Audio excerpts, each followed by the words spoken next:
吴王，我们在坟场发现了他的身影。哦，那家伙终于敢现身了。哼，不怕死吗？库罗德，那就不惜一切代价将他抓过来。遵命。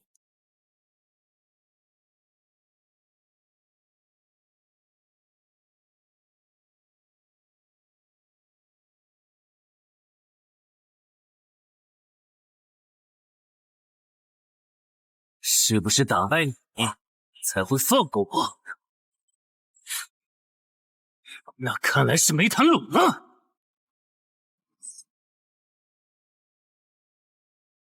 这下躲不掉，也来不及格挡。这就是你的实力。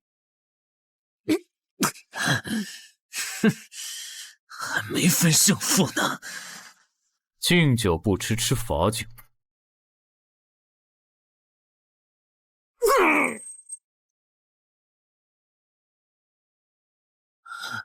认输吧。做梦。一言不灵。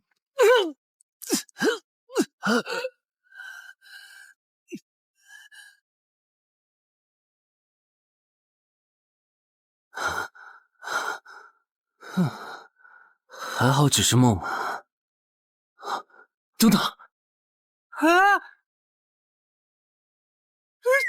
这地下城入口竟然真的刷到我家里来了！2030年，世界各地相继出现地下城入口，入口无法被破坏，但攻略地下城可以使其关闭。如果未能在规定期限内攻陷地下城，那么该地下城入口将翻转，地下城内的怪物将涌入这边的世界。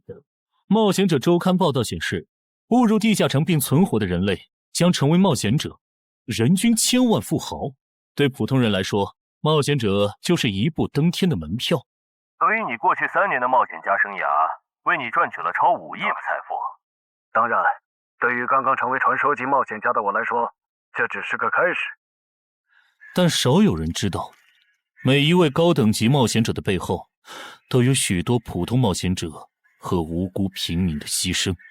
而我们的主人公陈海，恰好是知晓这一秘辛的少数人。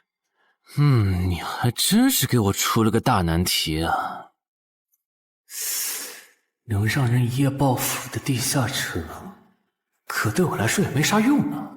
毕竟我又不缺钱，而且我记得地下城的死亡率好像很高，搞不好我会死。要不把它上交给官方冒险者协会算了。谋杀捣乱。但放这也不是事啊。这样，我先瞅瞅这地下城啥类型。要是死亡率低，我就自己搞定；真搞不定的话，再搬家，然后报警。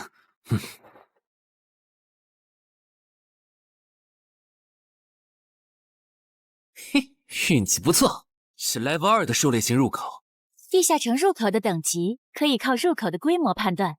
陈海家的入口太小，只能是入门级。你好，有您的快递。来了，是你的快递，在这签字。好的。说起来，小哥你该不会是发现了野生的地下城入口吧？不然为什么要网购锁子甲？完了，不会暴露了吧？我玩全甲格斗的，之前的防具换，打算换新的。怎么了？有问题吗？没问题，我就是随便问问。感觉这人很奇怪啊。还好我伪装的不错哈。不过这个箱子会不会有窃听器啊？还好没发现窃听器。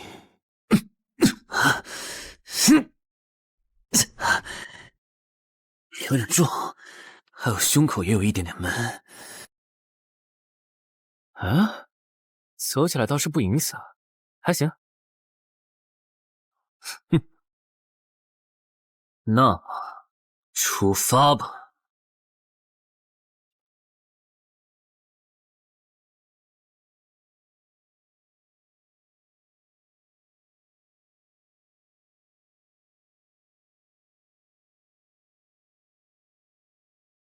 啊，不是地穴地形吗？那看来我的首战对手大概率是豺狼人了。好耶，这套锁子甲没白买。哼，说起来，新人进入地下城后会激活冒险者面板，我的呢？来了。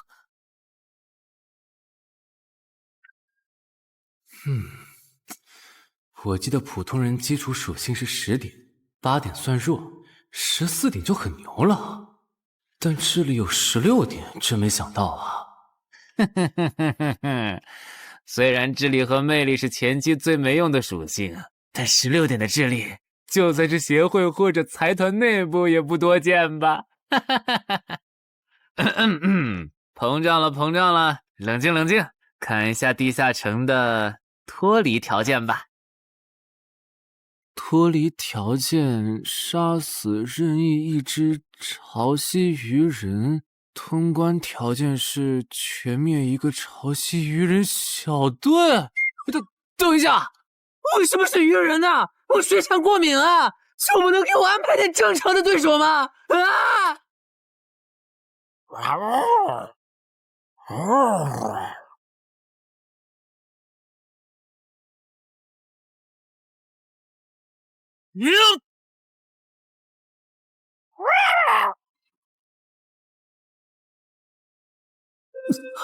不是吧，这都被躲过去了。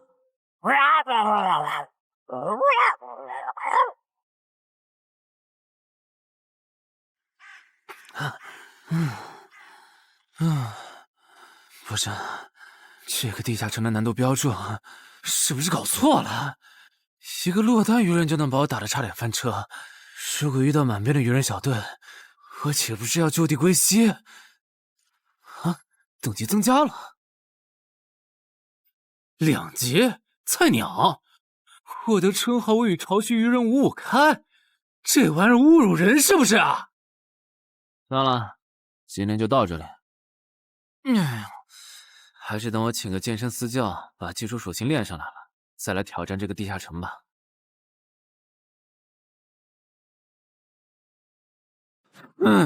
累死我了，半年的运动量都干出来了。又咋了？哦，任务结算呢？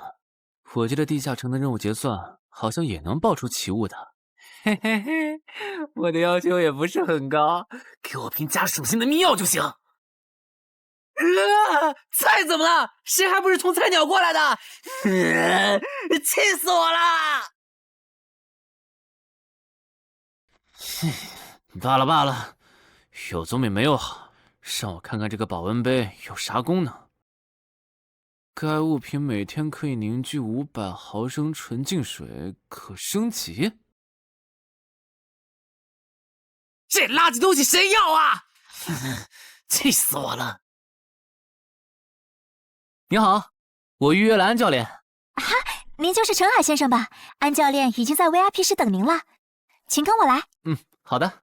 没想到东山这样的小地方，竟然也有专门为新人冒险者和冒险者候补提供塑身服务的健身教练。冒险者的6大基础属性中，力量、敏捷和体力是可以通过锻炼得到显著增长的。这1年的健身费也太贵了，都和我一本新书的版税差不多了。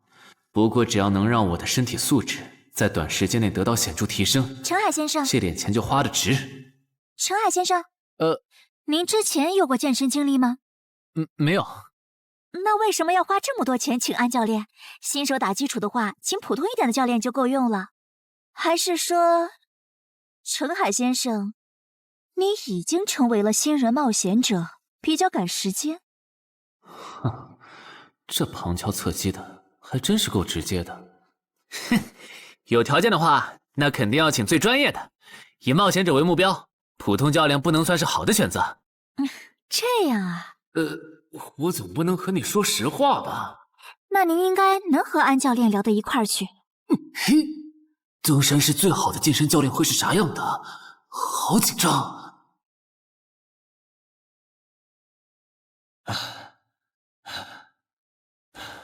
啊！和我预想的完全不一样。我还以为会是个肌肉兄弟，结果到头来，这不是个小白脸吗？我的课程这么贵，竟然也能预约得出去？开玩笑的吧？就是你想成为冒险者，跟我来吧。哼！3、4。我撑不住了，教练。5。真的撑不住了。好，你到这里吧。作为健身小白，结合你目前的体重，你这个卧推成绩算是偏弱的。什么情况？虽然我知道我的身体能力低于平均线，但是这也太弱了吧？正常的老哥们不都是人均50公斤起步的吗？陈海先生的基础有点差呢，35公斤的极限数值换算到冒险者面板上的力量属性，应该只有9吧？普通人的力量、体能和敏捷数值是相对平均的，不会偏差太多。他现在这个状况，要在1个月的时间里变成冒险者，几乎不可能。那一般要多久？这个看你，如果天天练的话，差不多1个季度就能达到3个11了，就是比普通人略强。明白了。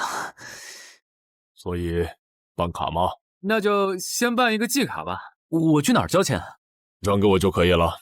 好耶，以后撸铁不孤单了。认识一下，我叫徐茂，是健身馆的签约冒险者，以后多多关照。我叫陈海，畅销书作家，您也多关照。说起来，一般只有家境很好或者跟协会签了长期合约的冒险者，才会找安教练这样的专业教练。因为我不缺钱呀，我写畅销书赚的钱，在东山又花不完。既然以冒险者为目标，那肯定就要找最好的教练，打最牢固的基础。原来如此，我还以为你发现了野生的地下城入口，并且已经成为冒险者了呢。作为前辈，我得教你一些冒险者之间才流通的基础常识，免得你以后被人坑了。冒险者首次下地下城时，表现好能得个称号，带不带都行。要是带了会有加成，但也会被其他冒险者拎着。有些专找低等级地下城入口的猎人，就爱顶着称号在可疑的人边上晃悠。要是被怀疑的人被称号吸引，表现不自然，那猎人就知道这人是冒险者了。接着只要跟着他，就能找到野生地下城入口。啊，这样吗？真是学到了。没啥反应，看来他真不是冒险者，就是个有点钱想当冒险者的弱鸡作家，那就没价值了。幸亏我先和抄袭任务5开这个称号太丢人了，没装上，不然今天肯定暴露了。安哥那边应该已经快拟完你的健身合同了，咱们过去吧。好的。国内有名的畅销书作者，还是专门写冒险者题材的。怪不得他有财力和动机买我的课。而且他对课程的学期也没有明确要求，不像是发现了野生的地下城入口需要快速通关的样子。确实，陈海是冒险者，或者他发现了野生的地下城入口的概率确实很低。这样，如果徐茂带着他回来的时候，他的注意力没有放在我的头顶，那就走正常流程吧。如果他有异常，那就别怪我了。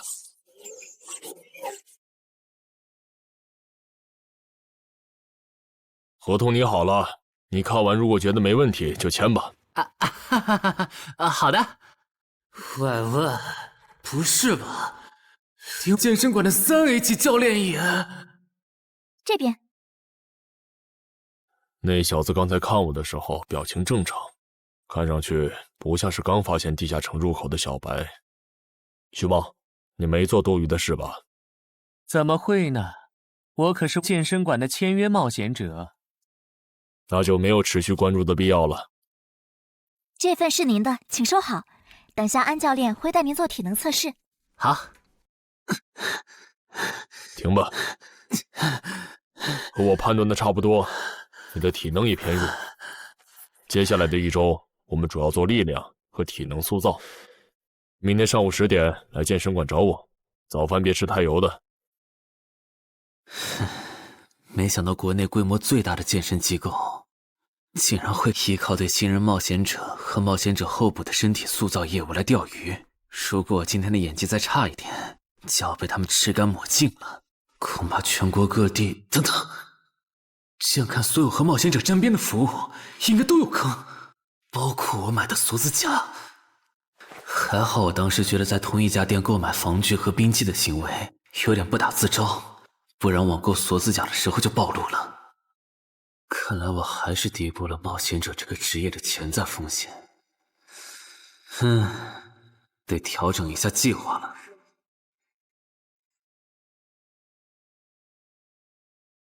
针对低等级冒险者的坑到处都是，今天运气好避开了一个坑，但我总不会每天都有这么好的运气吧？只能冒险来地下城提升冒险者等级了。这次的脱离条件是愚人眼珠吗？对了，不知道昨天那只的眼珠可不可以？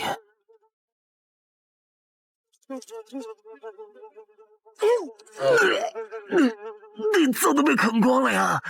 看来这附近有类似野狗的生物。不过好在眼珠还在。好耶！今天可以不用战斗了，等下只要记录一下这地下城的地形。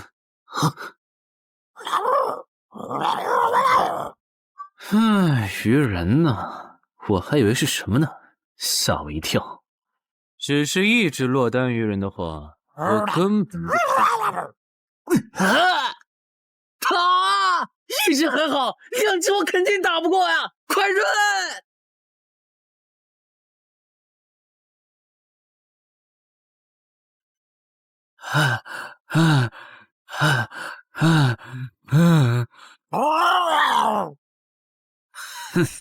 没发现吗？你和你的同伴跑散了。现在换我来进攻了。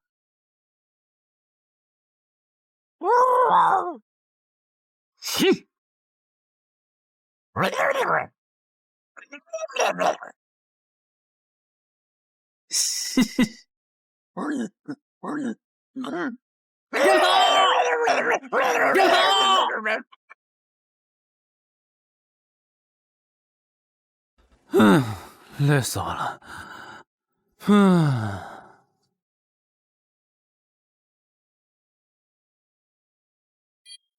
不是吧？这次的评分明明更高，为什么反而没奖励？入门级地下城的暴率原来这么低吗？不过如果其他冒险者也是这个情况，那么他们是怎么赚到钱的？还是说有什么常识是别人知道，但我不知道的？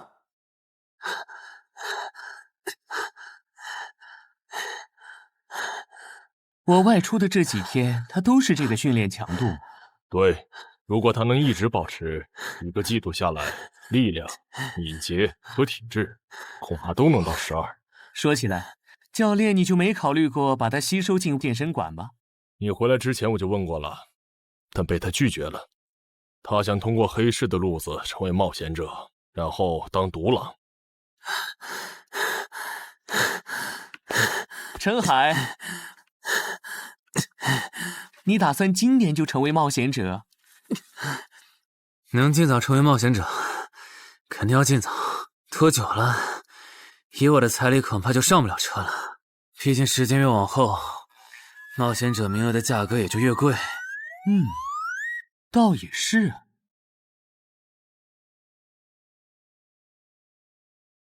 算上前天安教练的招揽，我大概可以肯定，徐茂和安教练已经排除了我拥有入门级地下城入口的可能了。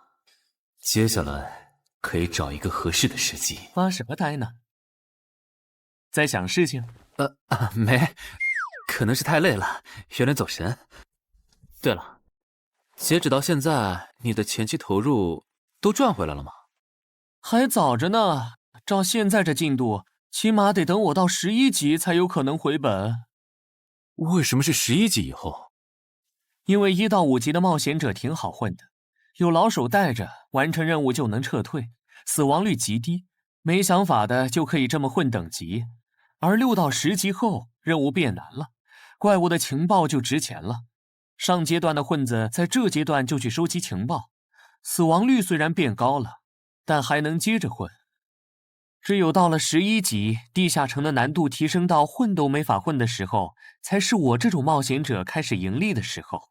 这个阶段的冒险者对实力的提升最为迫切。装备、奇物、技能书，一切能提高生存率的东西都能卖出很高的价格。不是，我不明白，11级后的地下城那么危险，为啥6到10级的冒险者不提前准备？不提升有很多原因，一是官方不管民间冒险者攻略地下城的事，好多冒险者到11级就想退回去过正常日子了。二是地下城的东西只能让一小部分冒险者在精英地下城混下去。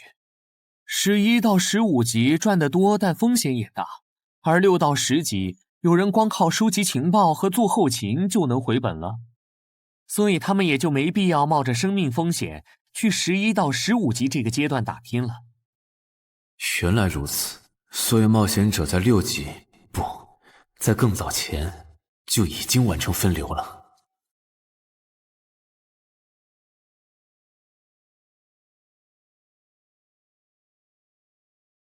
原来有很多人靠卖靠谱攻略和情报赚钱。不过更让我惊讶的还是这件事。同一个地下城，冒险者就算反复刷脱离任务，也只能得到1次结算奖励。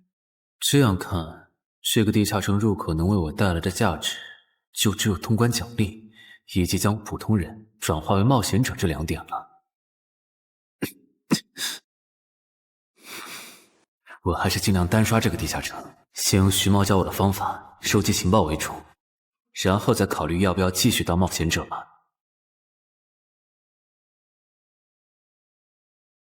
脱离条件找到湖？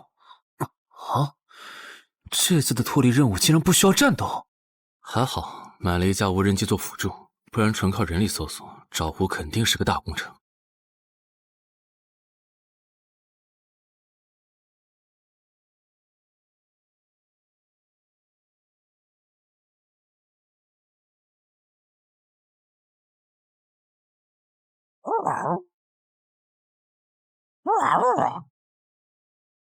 这是什么？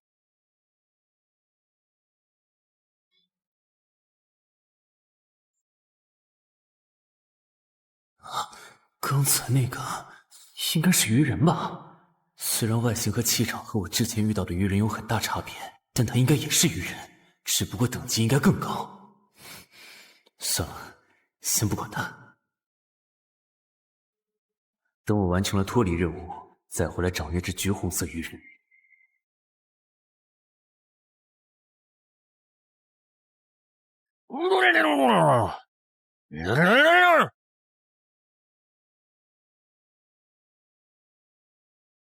找到了！哼，怪不得森林地形的地下城会刷出鱼人这种怪物，原来森林深处藏着一个这么大的湖吗？嘿嘿，这样的话，脱离任务就算完成了，不用和鱼人接触可真好啊！接下来，是那只橘红色的特殊鱼人。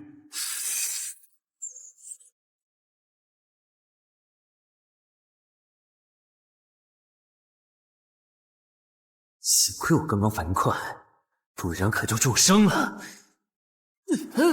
不过我新买的无人机的遥控器，我的心在滴血啊！不对，现在不是想这些的时候。这只鱼人的速度太快了，我必须迅速对待。啊！1只、2只、3只、4……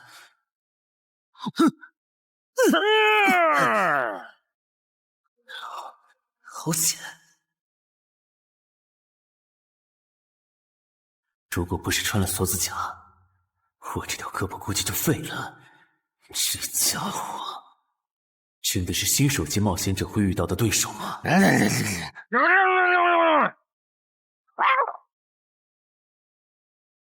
如果只是和这只橘红色鱼人单挑也就算了，关键我还得抽出一部分精力来处理身后这几只杂兵。不管怎么看，这个地下城的难度绝对超纲了呀！要不，好吧。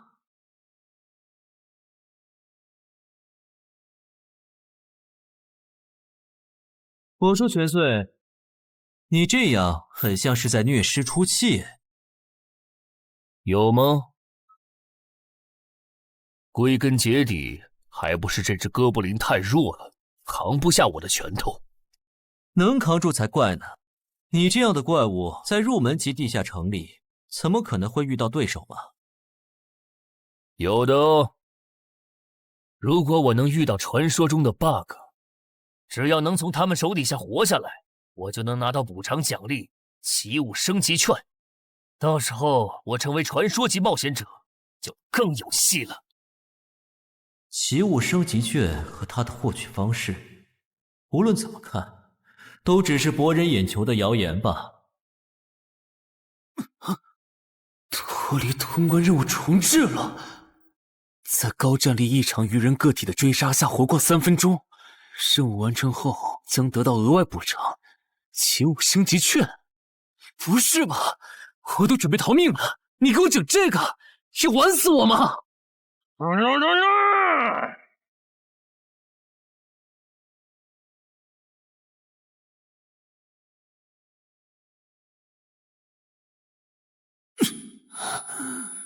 我这算是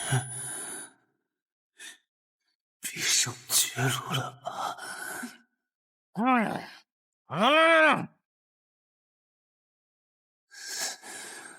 早知道当初就不该成为冒险者，好好当个畅销书作家不好吗？是的，虽然我怕死，人怂又不能打，但我的冒险人生也不该止步于此。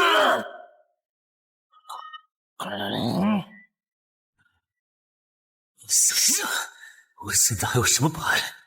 我现在还能打出什么牌？啊！使用称号，我与潮汐鱼人五五开！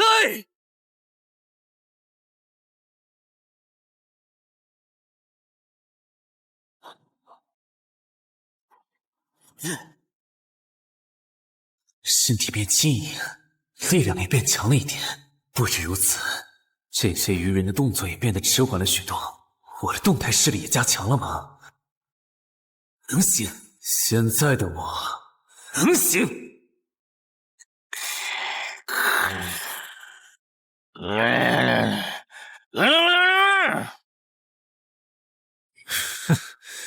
没想到高级鱼人说的话，我竟然能听懂。就剩你了，头目。我不是干掉了这支下级士兵，别再得意忘形了啦！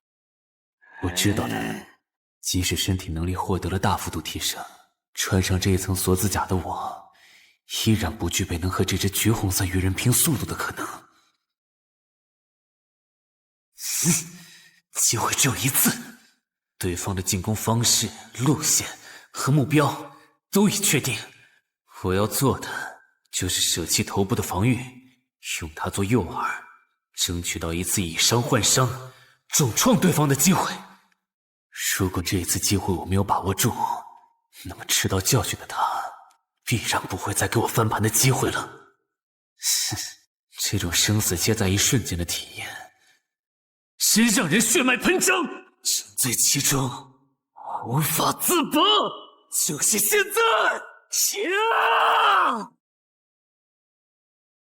我这不是挺能干的吗？我不可能这对你开什么玩笑？我居然会被这种弱者可恶！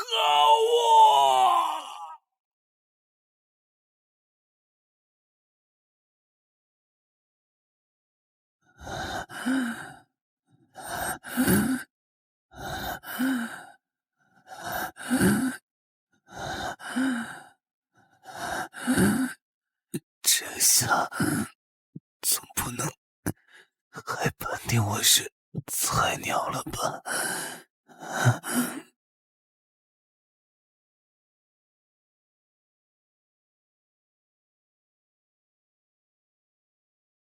平平无奇的保温杯吗？对，平平无奇保温杯，使用起雾升级券。啊！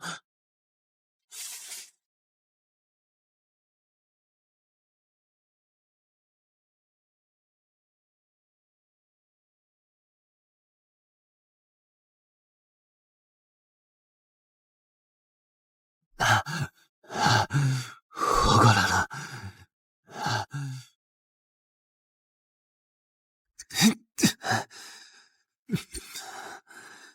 已经愈合了。冒险者面板，冒险者等级竟然提升了，不过还是菜鸟。哦，感知也提升了一点，还获得了一个新称号——至死地而后生。哼，倒是个意外之喜。再看一下通关任务重置后变成什么了。挑战等级上升了，脱离任务刚刚也完成了。不过这通关任务，捣毁潮汐鱼人的孵化池吗？算了，这个通关任务明显不是现在的我能处理的。溜了溜了。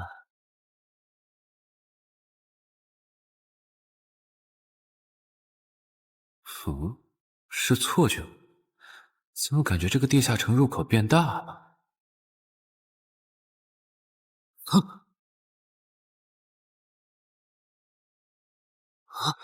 等级不足，这个地下城升级了。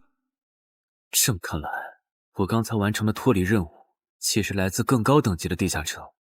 怪不得任务难度提升了那么多，脱离任务掉落的奖励这么丰厚。隐藏指引。我没记错的话，论坛上有个大佬，好像一直在强调这个东西的稀有性和重要性来着。哼，那必须要转职啊！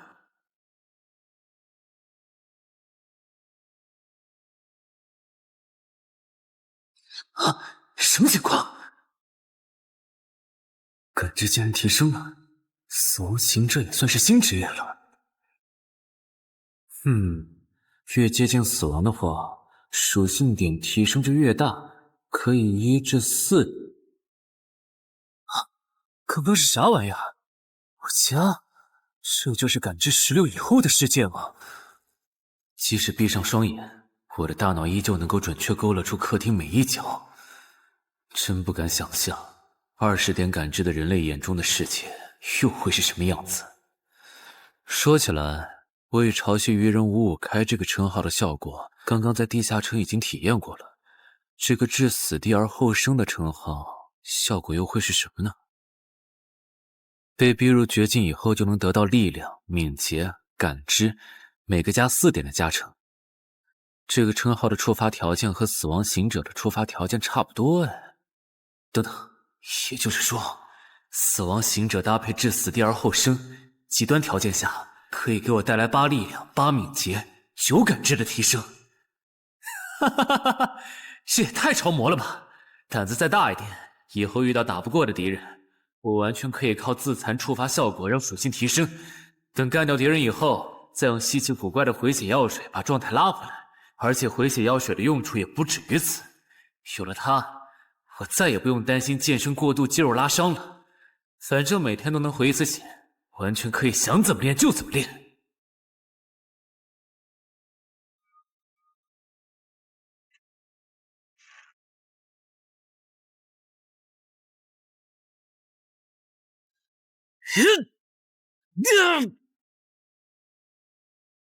真惊人！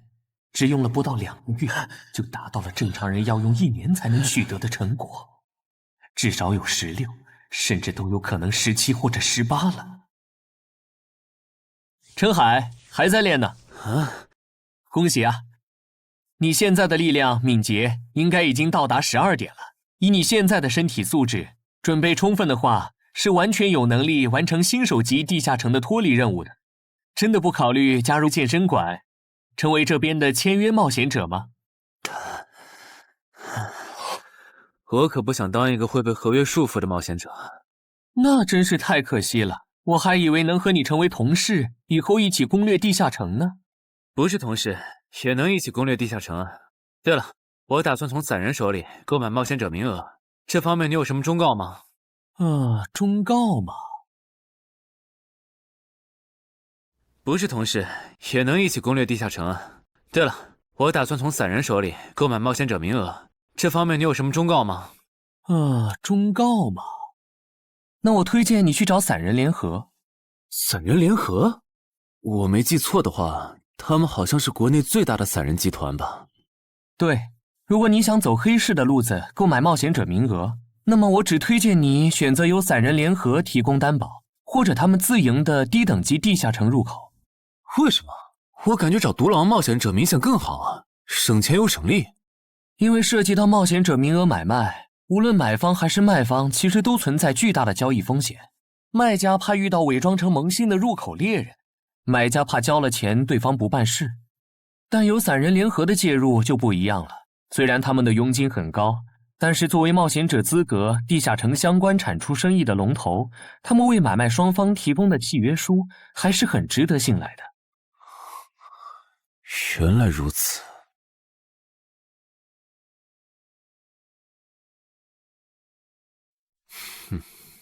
查了一下，整个漳州只有云霄市的这个老廖稍微靠谱点，找了散人联合做担保。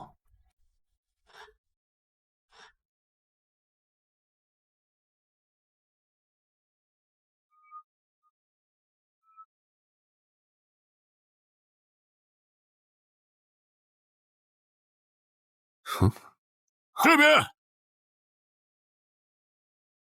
云霄老司机，没错，你就是爱写作的东山市民吧？你好，就差你了，快跟我来！签完契约书以后，我好带你们去地下城。好了，契约的内容分3项：一、交易完成前尾款将由我方承担；二、双方都不能做出违反安全协议的行为；3、不能向任何人暴露此地下城入口的具体位置。诸位对契约内容有疑问吗？没有。没有。没有。那么契约成立。手臂在发光哎！哟，好神奇啊！好了，我的工作完成了，希望以后还有机会为诸位服务。等下大家再跟我走一段路，我带你们去地下城入口。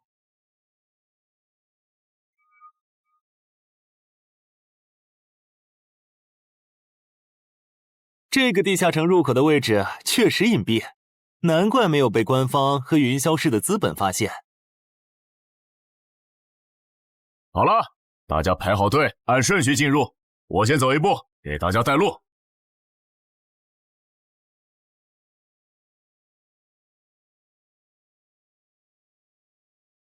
这批新人怎么样？太酷了！我也是冒险者了，真好。还行，没有看起来像刺头的。那就好，等会儿记得我们之前说的。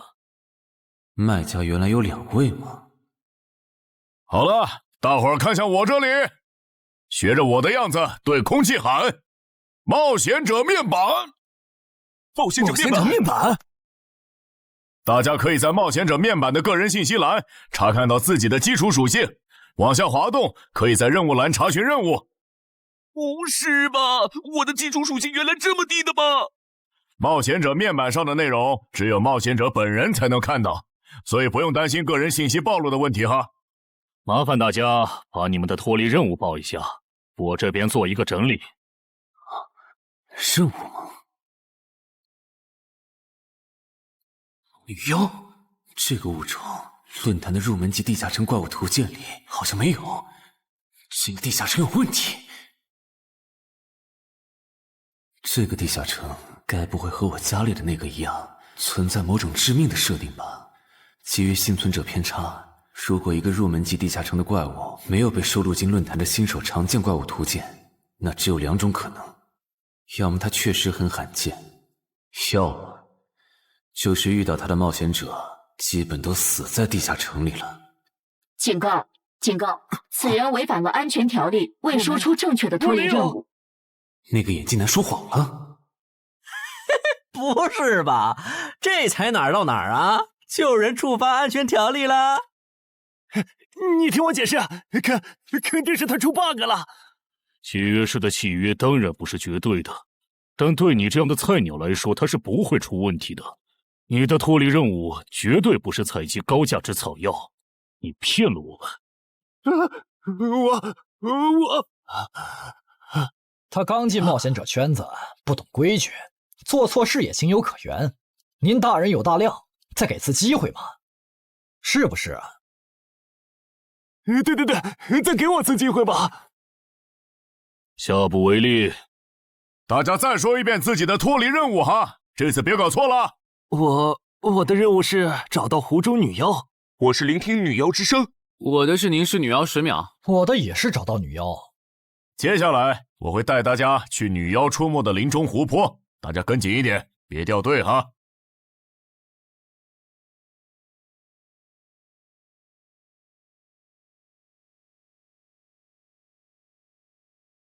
冒险者面板。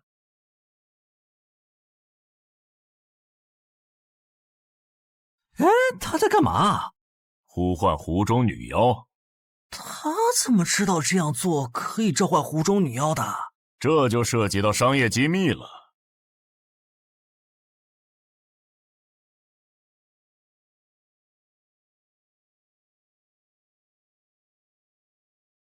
女妖出来了！我的脱离任务完成了，我的也完成了。8、9、10。大家把耳塞戴一下，女妖马上就要唱歌了。不戴的话会怎么样？女妖的歌声会破坏你的大脑。刚成为冒险者的 Level 1萌新，一整首听下来，大概会当场暴毙吧。什么？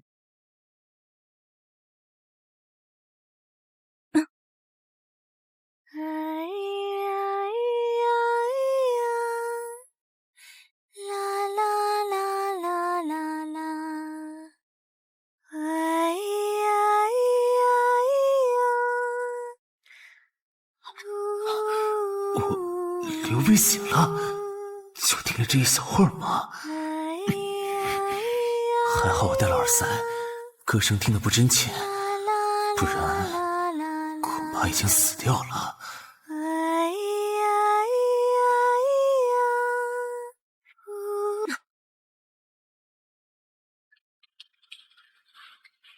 大家的脱离任务都完成了吗？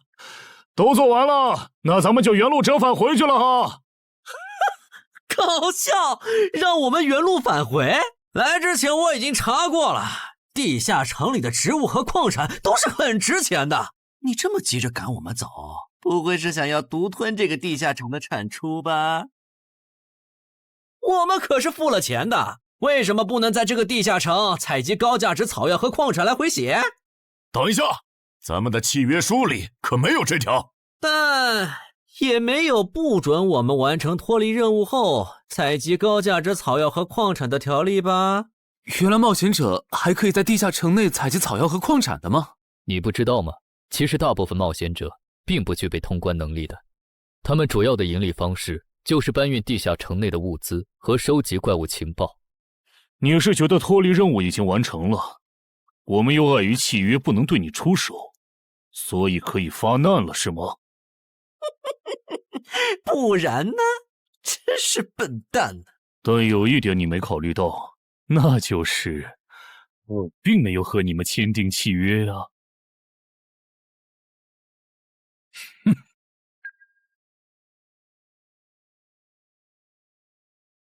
你们两个什么意思？没什么，单纯看不惯而已。我觉得这位朋友的理由其实挺合理的，只是一些药草和矿产，没必要那么计较吧。但是基于契约文书第1条的话，如果有人死亡，我们就拿不到尾款。你可以保护我们，作为回报，我们可以将采集到的一部分物资分给你。不好意思，我们并不想冒这个风险。真的只是因为不想冒这个风险吗？难道不是因为这个地下城藏着别的秘密，你们怕我们发现它吗？我明白了，你不是新人冒险者，你是奔着通关任务来的。老六，你应该能感受到吧？咱们之间谁更强？可恶！地下城让给他们，我们走。啥？你等等我呀！他们为什么就这样走了？这不很明显吗？这2位帮我们说话的朋友，其实是比那2个人更强的冒险者呀。过奖，其实强的不是我，是我的这位朋友。等等，不太对。3人联合的契约师不会蠢到让假装萌新的冒险者轻松找到契约书漏洞，这不符合逻辑。大家可以自行选择，接下来是单独行动，还是跟我们一起行动？单独行动的话，你们的收益可以独享；如果跟随我们一起行动的话，通关奖励我们要1半。1半？这么多？这叫多？你没仔细听吗？是通关奖励的1半。这2位资深冒险者的目标是通关，新人冒险者的通关率一般只有10%，甚至更少。就算分出去1半，我们也领先了90%的新人冒险者。大叔，你别得了便宜还叫委屈啊！所以这个地下城没来错，其实是好事。对新人来说，第1次通关时间是重要分水岭。新人冒险者越早拿到通关奖励，未来的冒险者之路就会越顺畅。那就是说，就算我只拿到1半的通关奖励，也会比绝大多数同等级的冒险者要强吗？如果你没有浪费这些开局资源的话，确实是你要强一点儿。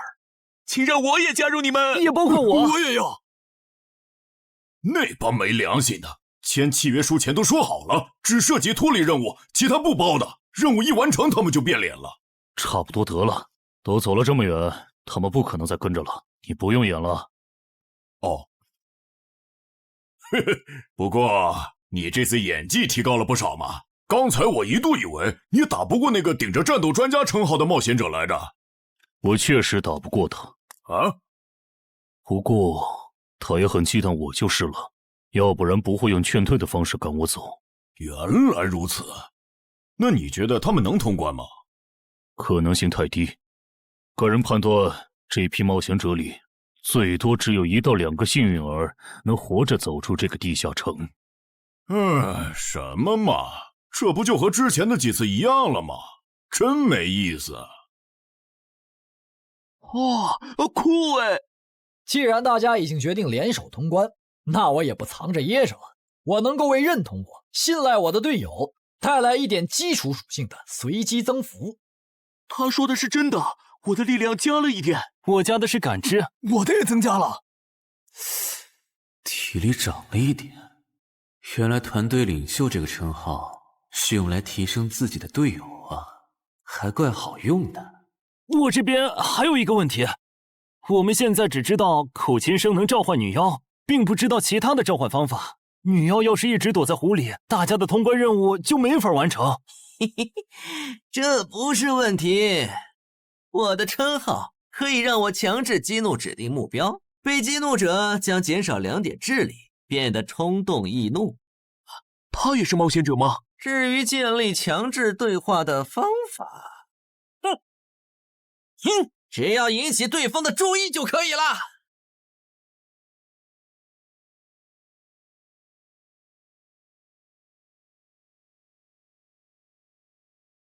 蠢货，你过来呀！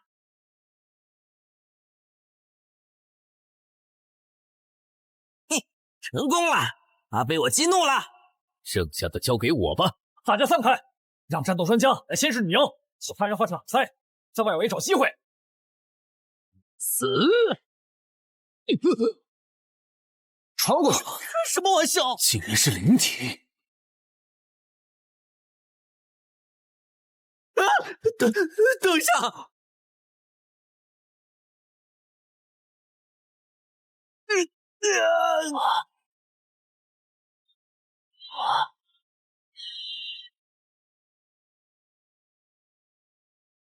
还好有2-3，只是鼻子出血。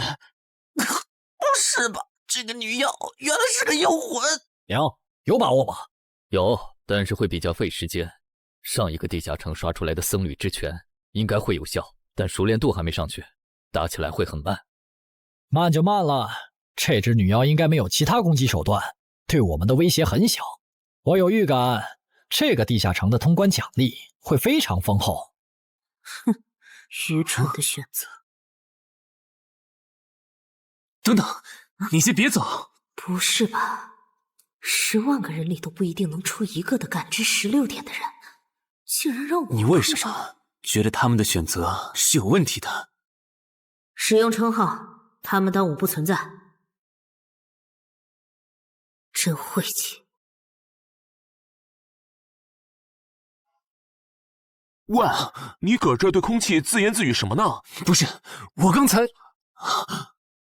不是没人吗？幻觉吗？有东西过来了！什么东西？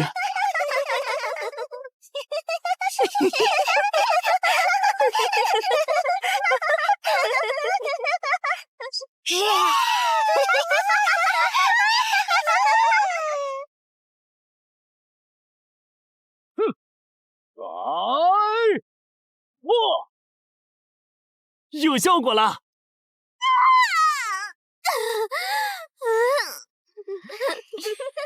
什么声音？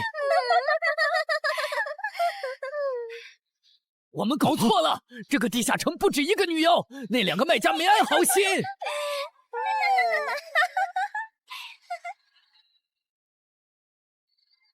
不是吧？这也太多了！不行，这个数量2-3已经没用了。还傻站着干什么？跑啊！为什么总是让我遇到这种事？天河子爷那时候是，现在还是。看在你老婆和女儿的份上，我觉得应该放过你。谁叫我最喜欢看别人抱憾终身，活在憎恨和痛苦中的样子呢？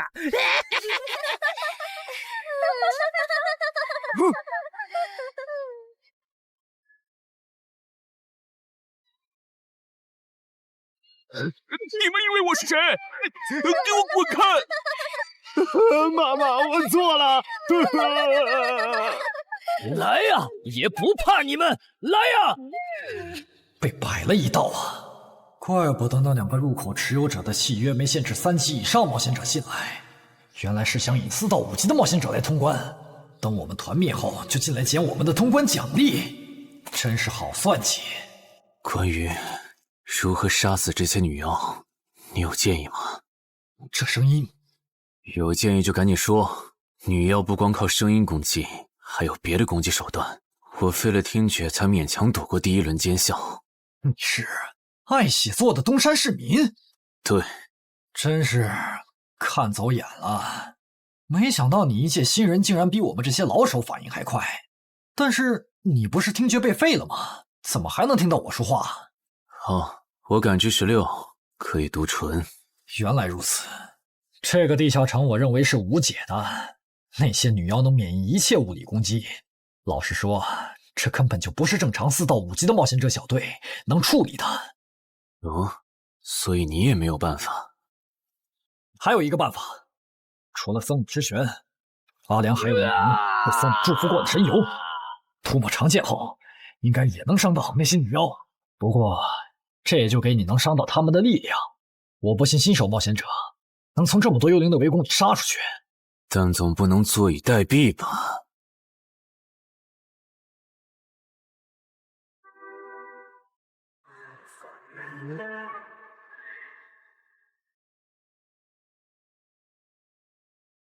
置死地而后生。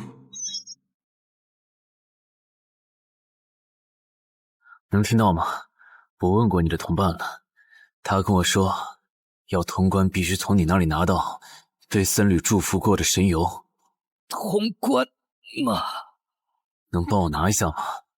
不好意思，我眼睛瞎了，恐怕没办法操纵冒险者面板取出你要的东西。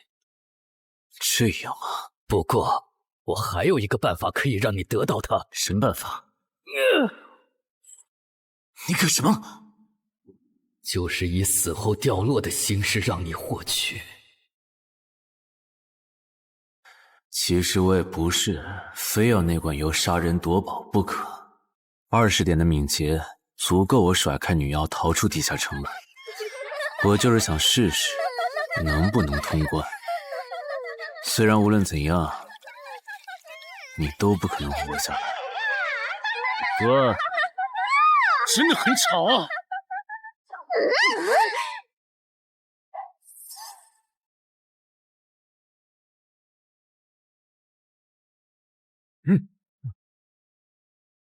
对邪恶生物伤害加抵0.5，那么还是反击吧。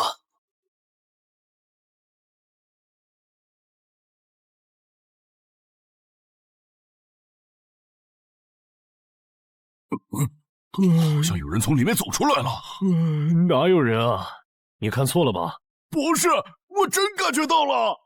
果然，他们那不能攻略的地下城设陷阱，引同等级冒险者来做通关任务，把人坑死在里面，接着捡掉落的东西，或者等冒险者重伤出来就杀人夺宝。户主的儿子应该就是这么被害死的。石斧秃鹫是指利用高难度地下城坑杀同等级冒险者，然后拾取对方掉落的堕落冒险者。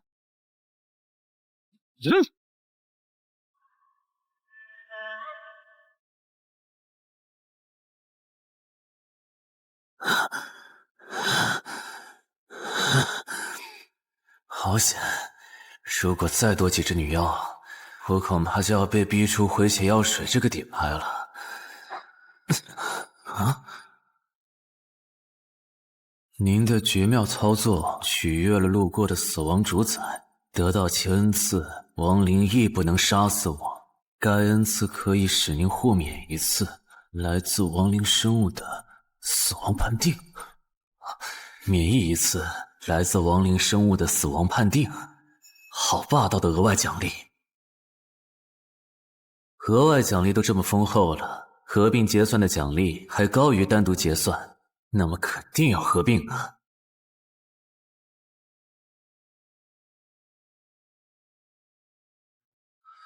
哼，果然，除了稀有级奇物和新称号以外，还给我报了2个专属技能。这个地下城的奖励太丰厚了，难怪它的难度如此超标。爱写作的东山市民，你还活着吗？怎么没声音了？哼，差点把他给忘了。你现在感觉如何？能站起来吗？有点难。那只能扶着你了。其他人是不是都死了？胖子、四眼、大叔，还有你的2位同伴，都死了。你应该不是第一次进入地下城吧？哼，我还以为你不会主动说破呢。如果我说我能保守秘密，并将我得到的奖励作为酬劳全部送给你，你能不能不灭我的口？但你死了，同样可以保守秘密。那你就得不到我的通关结算了。而且云霄老司机和他的同伴肯定在地下城入口附近蹲幸存者，我可以帮你吸引他们的注意力。相信我，让我活着走出地下城，对你来说是最有利的选择。看到了吗？这才是真有人出来了。哎呀，刚才那次算我看错行了吧？等等，地下城在坍缩，他们通关了。不对，小溪右边的冒险者，他绝对不简单，肯定是……狼。先干掉一个弱的，接下来到你了。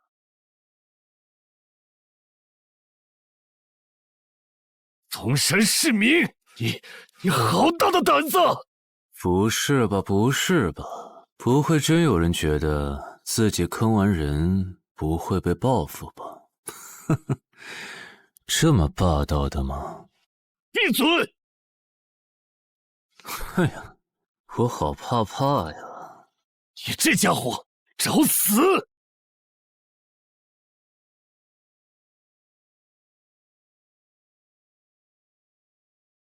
这俩人相互厮杀的程度，有些7级甚至8级的冒险者都没这么夸张的速度。不可能！带上这个称号以后，我的速度竟然还是没你快，真是离谱他妈给离谱开门，离谱到家了！你的敏捷难不成有17，甚至18？可，你猜？冒险者面板！哼，不比速度了。不比了。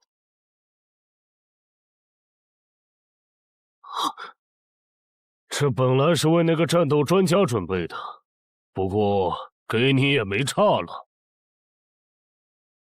好好感受一下我从黑市高价购买的变种蜘蛛毒素吧！什么嘛！你这毒抗完全不行啊，比普通人还差！连反击的力气都没有了吗？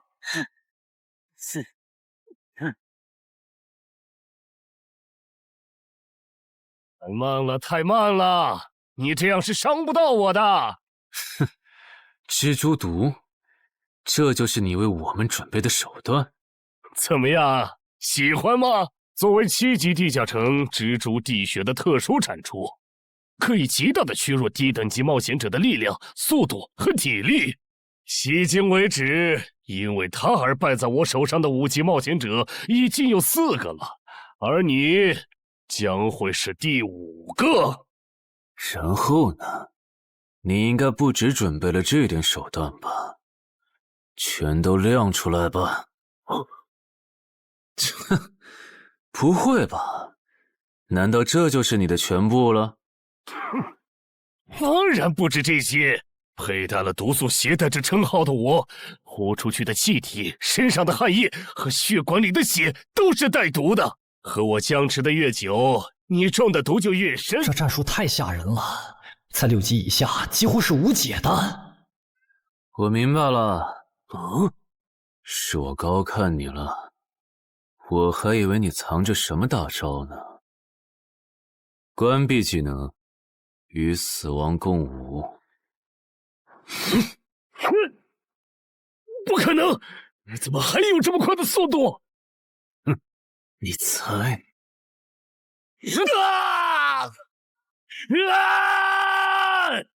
也太得意了！太慢了，太慢了！你这样可是伤不到我的。可能，绝对不可能！你明明只是个独狼，怎么可能比杀了大量5级冒险者的我还强？哼，没什么不可能的。在舒适区里泡着的你，永远也看不到与死亡同行之人所看到的风景。但是，捏死的往往都是会水的。散人只有劣势更弱小的散人，才能积攒出大量的财力和武力。我的路才是正确的。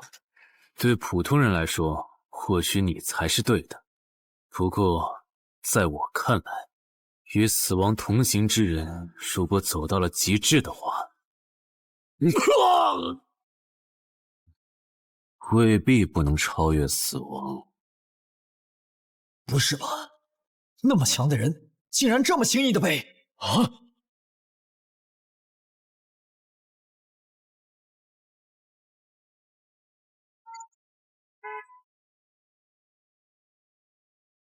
你这运气也太差了吧！徐茂，你怎么来了？来看你啊！第一次进地下城就遇到了能免疫物理攻击的怪物，好不容易通了关，还被石斧秃鹫堵门。不过也多亏了这次经历，让我得到了置死地而后生这个称号。也是，还算幸运。那些传说级冒险者，哪个没在5级以前越级挑战过对手呢？对了，个人建议不要让别人知道你的主要称号，情报泄露是很致命的。冒险者要防的不只是地下城的怪物。原来如此，学到了。虽然女妖之森的入口持有者，官方说是被另一个幸存者杀了，但我查过，那人主要称号侧重团体战斗，单人作战能力没强到能杀掉2个石斧秃鹫，所以，怎么了？我脸上有什么东西吗？没什么，我只是突然想起来，高教练月底就要回东山了。你这边养好伤以后，记得回健身馆报到。关于你的塑身计划，要进入第2阶段了。好的。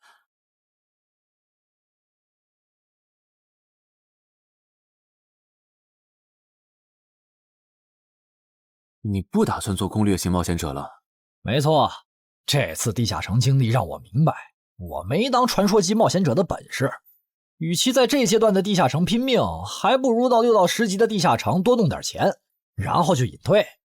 哎，不过你和我不一样，你有成为传说级冒险者的潜力，但前提是你得改掉独狼的习惯。为什么这么说？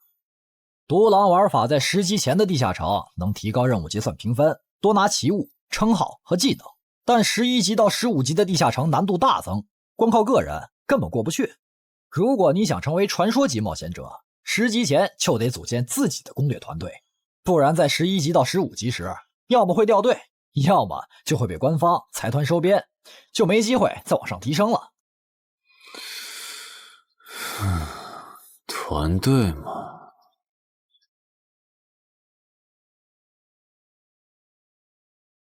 害死我儿子的秃鹫们已经死了，杀死他们的人就在这2名幸存者之间。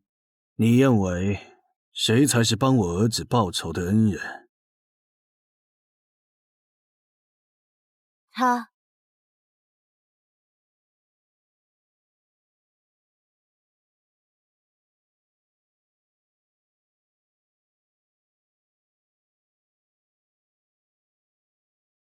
陈海，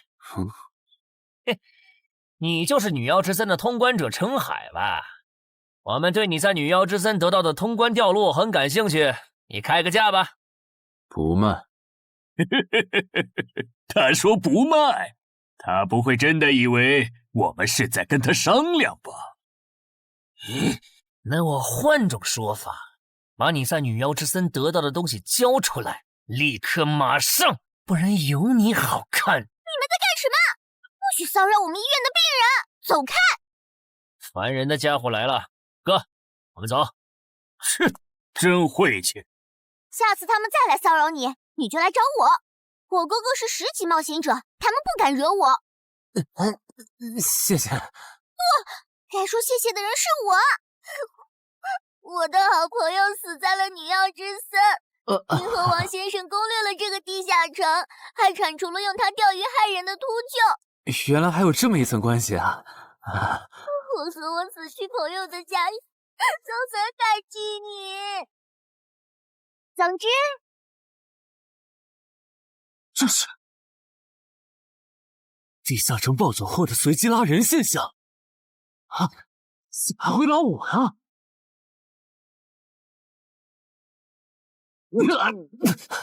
突！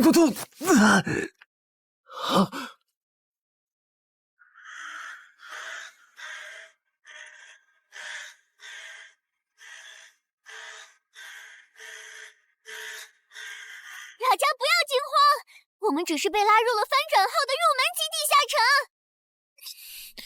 不是吧？我就来医院看个牙的功夫，怎么就被拉入地下城了？现在请大家跟我一起打开冒险者面板，确认你们的脱离任务。展开面板。啊！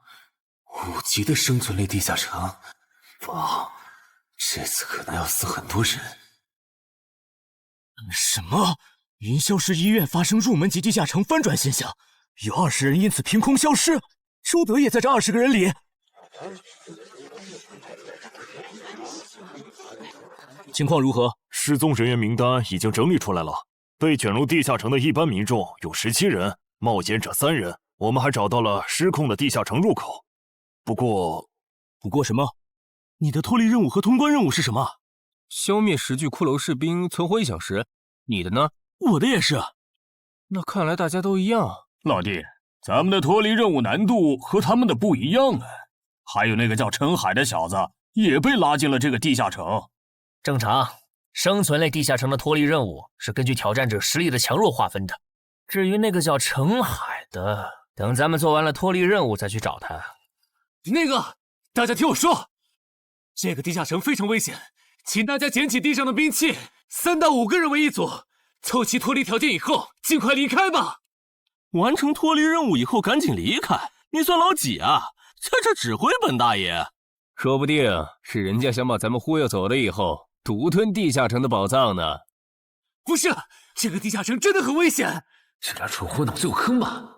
对地下城的危险没有认知也就算了，还在这带节奏。这位先生是非常强大的冒险者，他前几天刚通关了一个难度非常高的地下城，还和同伴联手除掉了10府秃鹫。真的假的？就是锦城家园那栋烂尾楼，听说害死了好几十人。哦，想起来，请大家相信他的判断。这个护士干嘛一直夸我呀？好烦呐！不过好在效果还行，能引起这些新手的重视就好。等一下，如果这个地下城真的那么危险，那你觉得就凭我们这些普通人，真的有能力完成脱离任务吗？先不说消灭骷髅士兵有多难，就按你说的，3到5人一组去猎杀骷髅士兵，最后肯定是青壮年组队，老弱被抛下。请问，你考虑过被剩下的人的死活吗？有道理。分开行动的话，骷髅士兵听起来就很难对付。就是，那就死定了。很多人就是因为单走，才被地下城里的怪物杀死的。姐夫说的没错，被拉入地下城后，一定要拉拢人心，来拿到话语权，再利用话语权来强迫冒险者当我的保姆。能通关高难度的入门级地下城又如何？当你开始在意这些渔民死活的时候，你就注定得当我的保姆了。你们能信任我吗？那跟我走吧，我带你们去完成脱离任务。好的。谁允许你们走的？作为在场唯一一个有地下城攻略经验的冒险者，你难道不应该留下来保护我们吗？对呀，能力越大责任越大。我看他就应该帮我们把脱离任务给做了。对，送佛送到西嘛。第一，我不是官方冒险者，我没有义务来保护你们的安全。第二，不要对我道德绑架，不然我真的不介意走之前打断你的头，把你留在这里自生自灭。这人怎么这样啊？保护老弱不是最基本的道德吗？活该他不是官方冒险者，看来道德品质不过关。你们干嘛去？我觉得那个人说的很对，既然通关任务是存活1小时，那肯定是越往后越危险。对普通人来说，早点完成脱离任务离开这儿才是最优解。切，不走留着被你们道德绑架，免费当保镖吗？我们又不是傻子。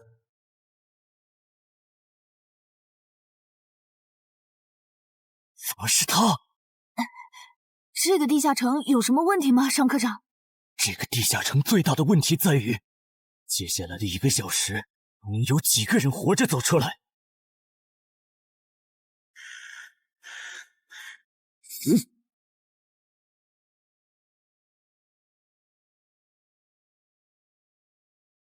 你们就学我刚才做的，用剑去砍那些骷髅士兵的颈椎。那你呢？又来了！我嘛，就用我的老火箭和他们练练。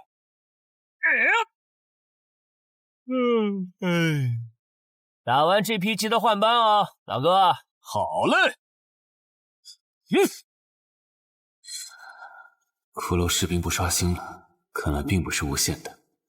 好消息是新人的压力小了，坏消息是我这样的老手完成任务更难了。这周围的骷髅士兵被咱们刷光了，换地方吧。受伤的人往后退，剩下的2人一组，交替清理从地里爬出来的骷髅士兵。再战40分钟，大家就可以回家了。好，亏我之前以为当冒险者有多难，结果就这儿啊！是啊，这些骷髅根本就没有那个老手渲染的那么危险。等这次结束，我也是个有名的冒险者。这些骷髅虽然弱，可不代表这地下城难度低。正相反，骷髅越弱，越说明地下城有极厉害的 BOSS。更让我烦的是，这地下城怪物也太少了。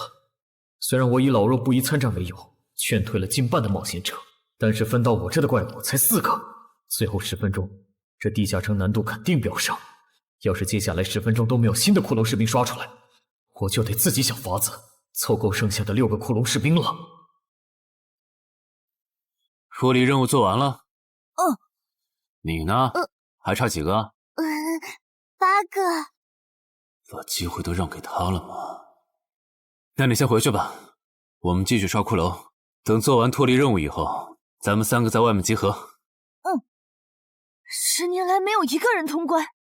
不止如此，这个地下城的幸存者们也非常奇怪，几乎所有的都是新人。怎么会有这么奇怪的地下城？正常不都是冒险者越强大生存率越高吗？因为这个地下城有一个被称为强者坟墓的机制。同样的脱离任务，新人的难度只有老手的1/10。当新人完成脱离任务离开的时候，实力远超冒险者的地下城 BOSS 会主动追杀冒险者。好多老手都栽在这机制上。周德，快点察觉到，这个地下城的本质是谁最先完成脱离任务，谁才能活下来的竞速比赛。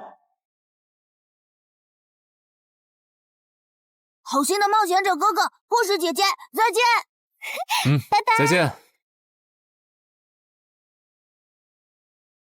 等下遇到的骷髅士兵，我多分给你一点。你先完成脱离任务，和他在外面会合。好的。有人完成脱离任务出来了。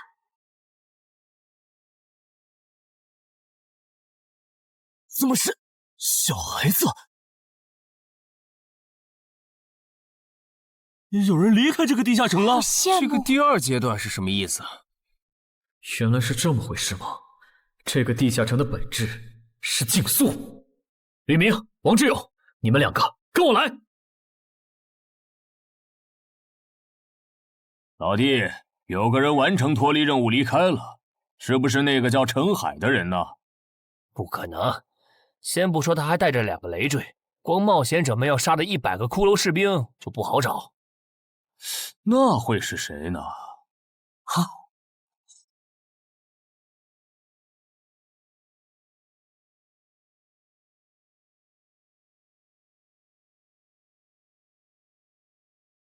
叫我们跟着他出来，都走这么远了，也不解释一下。如果遇到大群的骷髅士兵，咱们3就完了。闭嘴吧，他这么做肯定是有原因的。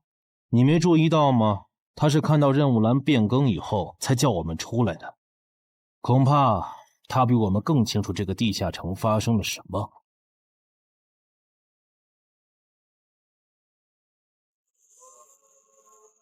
准备战斗！他们3怎么走得这么久还没回来？周德当初就不该气走那个冒险者。脱离了。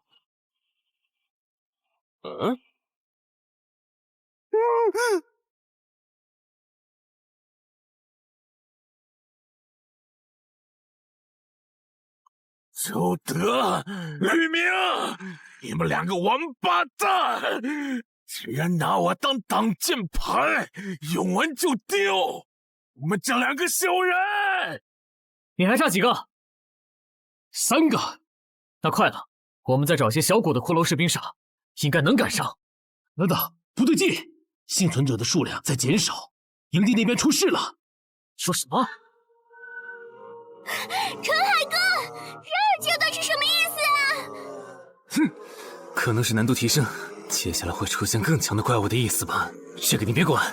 你的脱离任务做到哪儿了？我看看啊，陈海哥出事了，其他人都死了，现在只剩4个幸存者了。什么？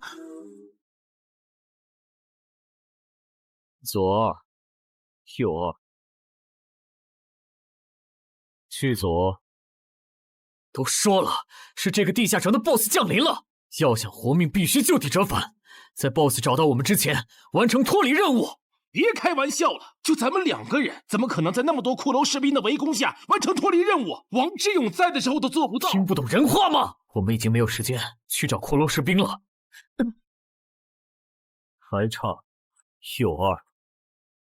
剑锋，救我！你好了吗？马上！陈海哥，好了。常先留下，你先走。可是，特效！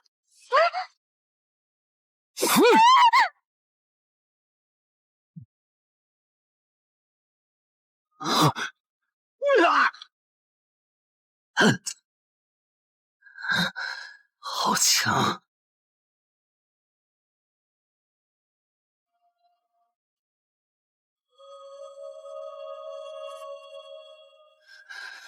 明白了吗？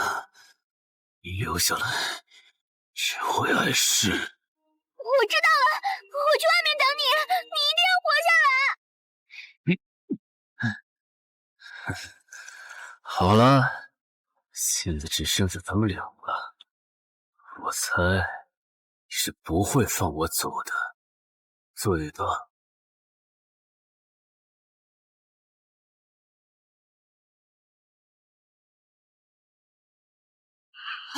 是护士姐姐，里面还有幸存者吗？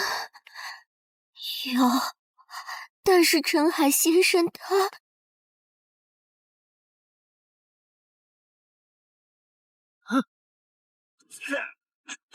好强！这样下去不行，速度和力量我都不是他的对手。就算能大概猜出他下一步动作，可因为一直忙着抵挡，一次出错的话就得死。要走！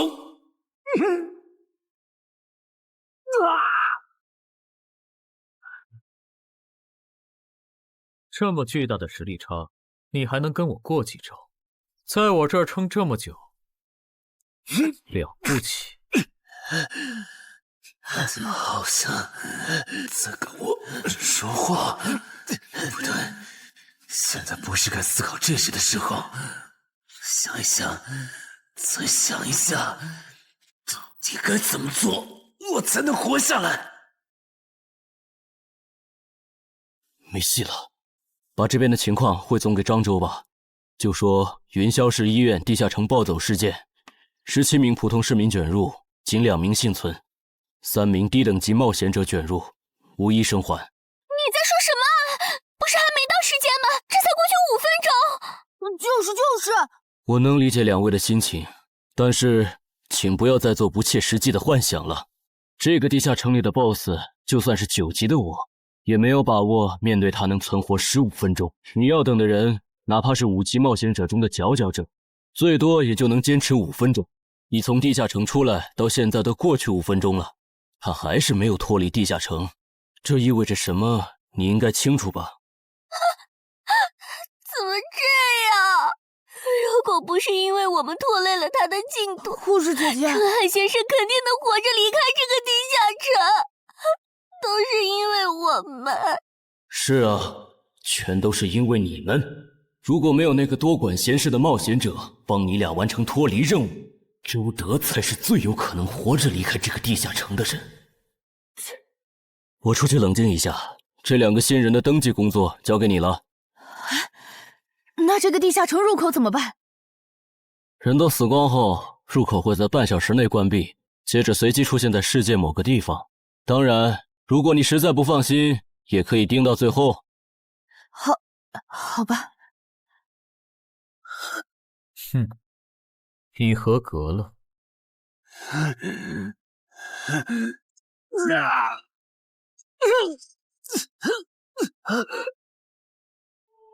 我很期待你成为亡灵后的表现。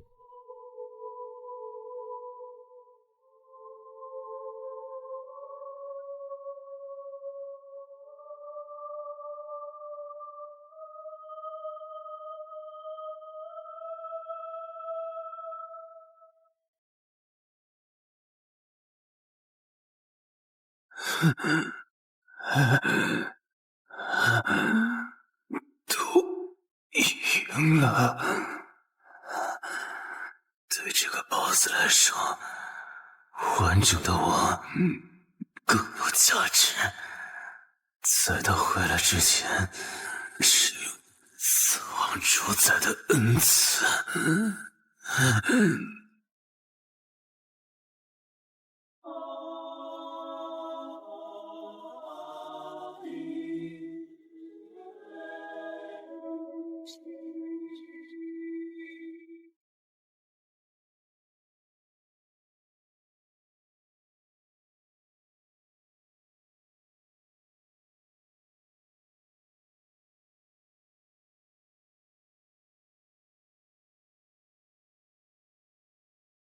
库罗德，你不是被大军派去坟场征兵了吗？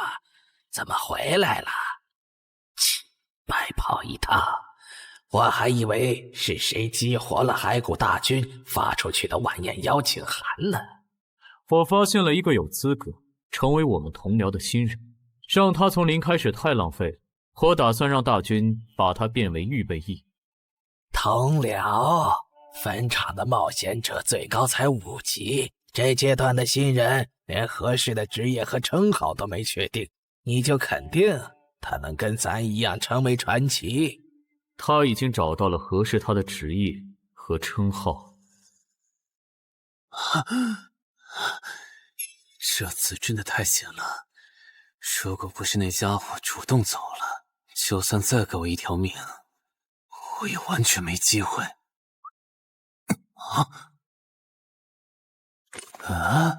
通关任务都显示完成了，为什么没有弹出来脱离选项？不会是必须完成脱离条件以后，我才能离开吧？在那个怪物意识到我没死之前，那得抓紧了。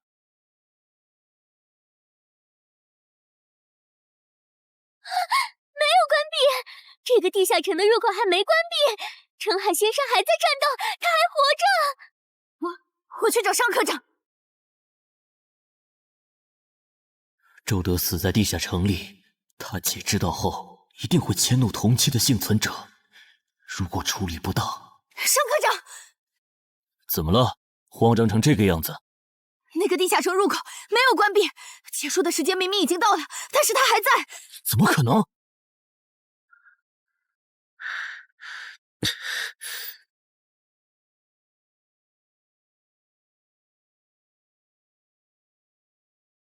合并结算。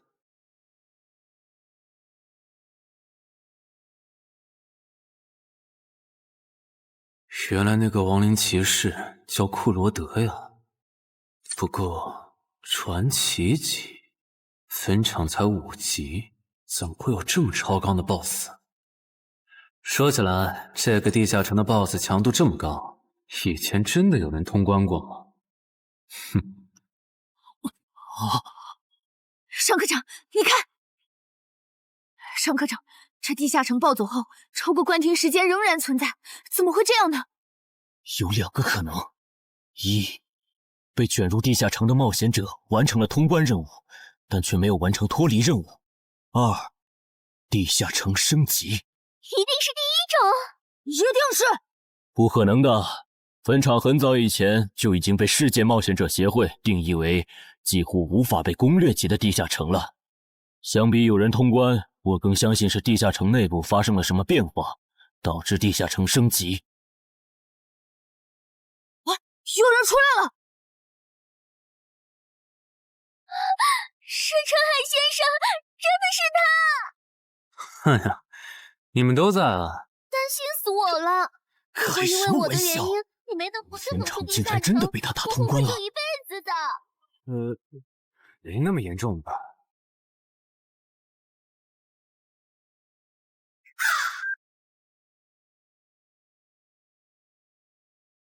吴王，这是你驻守坟场以来第一次主动觐见吧？库罗德，你知不知道，就在刚刚，你成为了全球首个通关坟场的冒险者。首通？我？对，你要火了。坟场这个地下城虽然等级很低，但是在冒险者圈子里很有名气。你首通的经历应该会吸引到很多资本和散人工会的招揽，当然也包括官方。所以现在是招揽环节？是的，你在女妖之森和坟场的表现已经充分证明了你的潜力。像你这样的超级新人，整个冥省1年下来也不会超过10个。作为云霄市地下城负责人的我，当然不可能错过。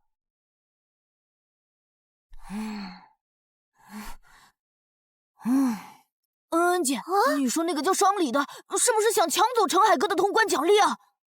要不然他为啥要拉着陈海哥单独谈话？应该不至于吧？我可不会那么没品。而且5级地下城的通关奖励，我根本看不上，好吗？哼，那可不好说。你不需要，不代表你家亲戚不想要。这死小鬼！别乱说。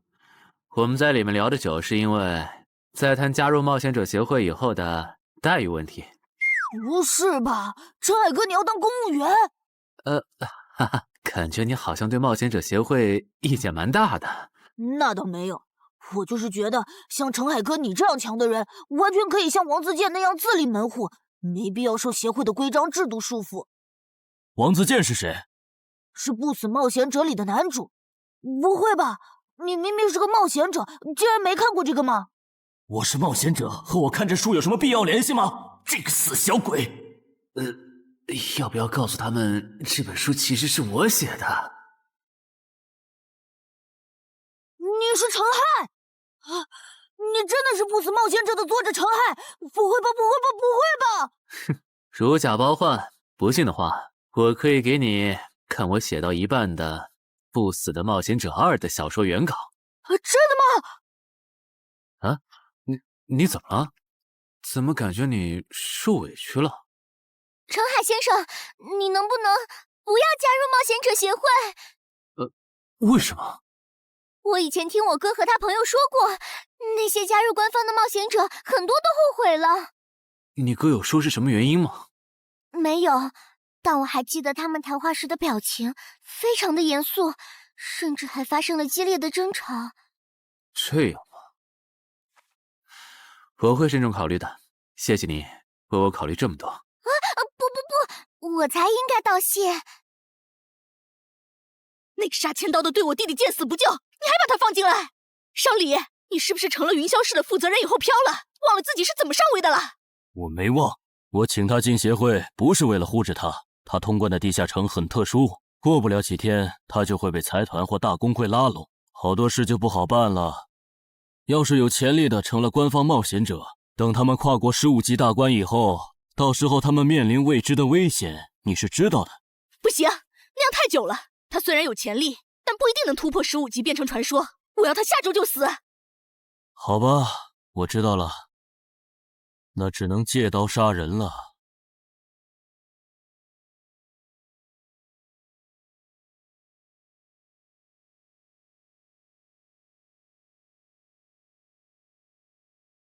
坟场，这个地下城的情报不是早就挖无可挖了吗？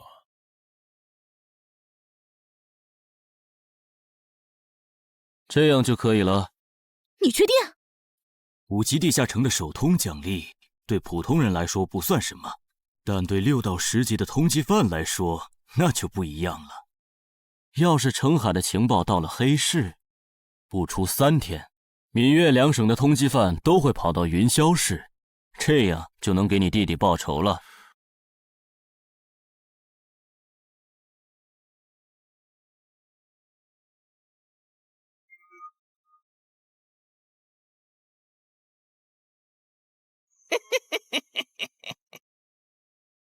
我的个人信息要3天后才能录入官方的冒险者系统吗？是的，我记得程先生你是东山人吧？要不我这边先给你安排一下暂住的酒店，这样你这几天就不用两边跑再折腾了。哼，不用，刚好我要回东山办点事，那我3天后再来云霄。好的好的，那咱们3天后再联系。前提是3天后你还活着。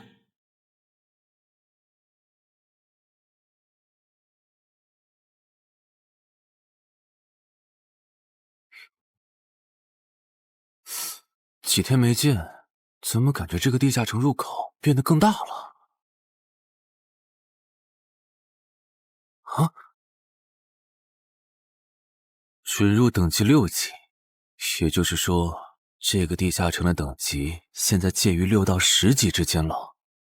我现在是5级，按照之前的升级速度，只需要再打1个到2个5级地下城，就能升到6级了。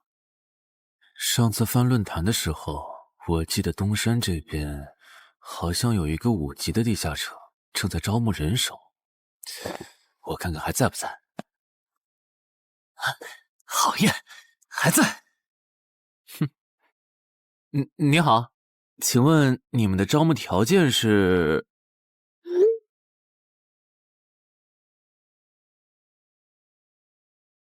黑市金币？你问这个干嘛？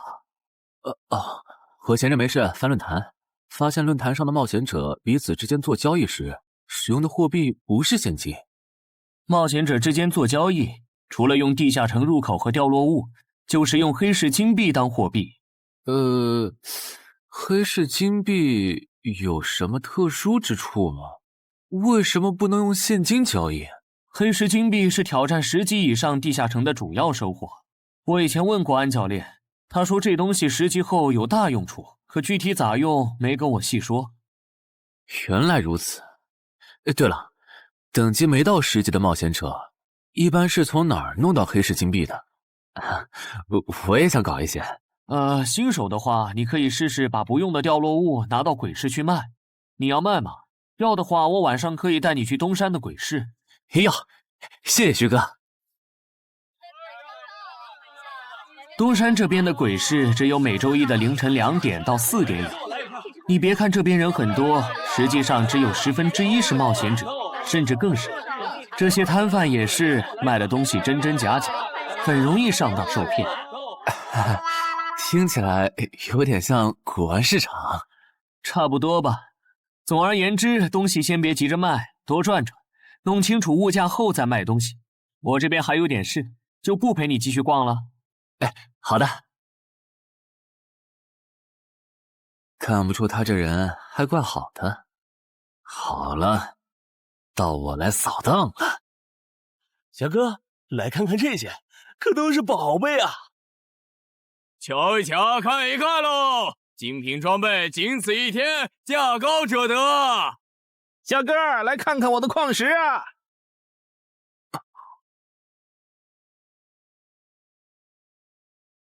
看他求过的内容，这个人想要攻略的地下城，该不会是女妖之僧吧？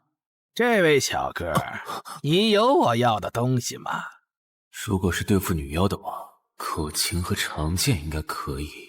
哈，有啊，你打算以什么价格收？我得先看看货，货好，价格都好说。要看货，你得等我半个小时，我回家拿去。那你得快点，如果在这期间有别人卖我要的东西了，我可就不收了。哼，知道了，都在这里了。这个口琴确实可以吸引女妖，我可以给你6枚黑市金币。Nice。至于这把剑，这剑携带圣化属性，对邪恶生物伤害加2点，能够有效攻击女妖。哦，有点意思。爷呀，你这把剑我可以给你8枚黑市金币，咱们加个微信吧。之后我这边如果再有需要，交易起来也方便。好啊，加好了。慢走啊，赚大发了。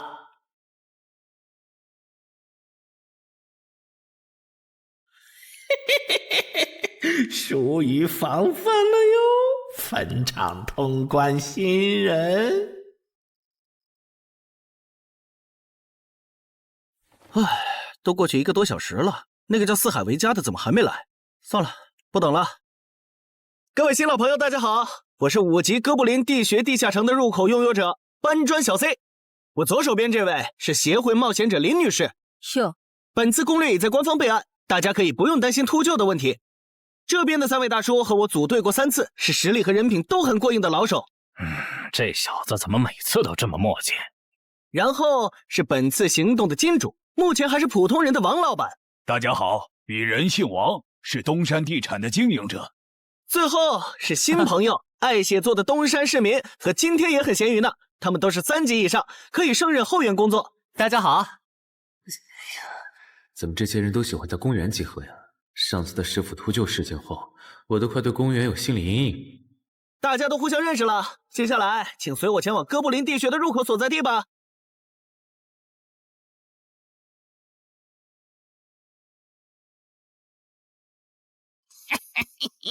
我就知道他没用黑市金币购买装备，一定是用来换东山这边的低等级地下城的攻略门票啦。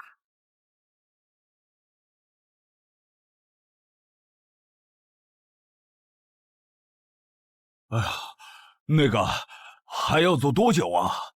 啊，快了，入口就在前面。小森，这入口你是怎么发现的？这也太偏了。不是我发现的，是本地的一位驴友发现，然后卖给我的。真的假的？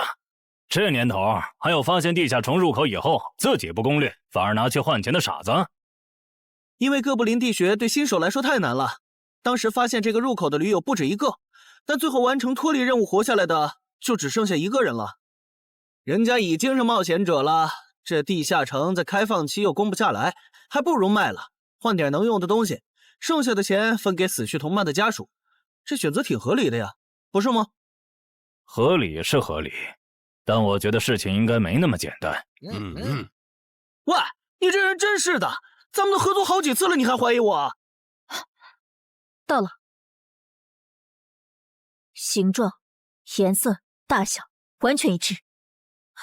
没错，这个就是5级的地下城，风险评估过了，可以进。好耶！这一下你放心了吧？哦，喂，我再跟你们说一遍啊，进了地下城，里面的哥布林归我们管，你们就负责保护王先生，都没意见吧？我这200斤肉就交给2位了。脱离任务呢？通关任务大家都一样，但如果我的脱离任务是狩猎哥布林，那我们会优先满足你的脱离任务，然后再考虑通关。这么容易就能拿到通关奖励，那我更没意见了。我也是。你们脱离任务是什么？杀死2只哥布林。哦，我的也是。看来咱们的任务类型都一样，只是数量上有差异。王老板，你放心，脱离任务是按冒险者等级来的。2到3级冒险者得进入地穴，4到5级冒险者要干掉一些哥布林。你是新手，只要找到哥布林地穴就行，很简单的。原来如此，怪不得我和他的任务不一样。哎，大家听我说，考虑到东山市民和咸鱼小姐的工作是保护王老板，所以等下遇到哥布林，优先让给他们完成脱离任务，没问题吧？没问题。那好，咱们出发。只用交手就行吗？感觉也不难呐。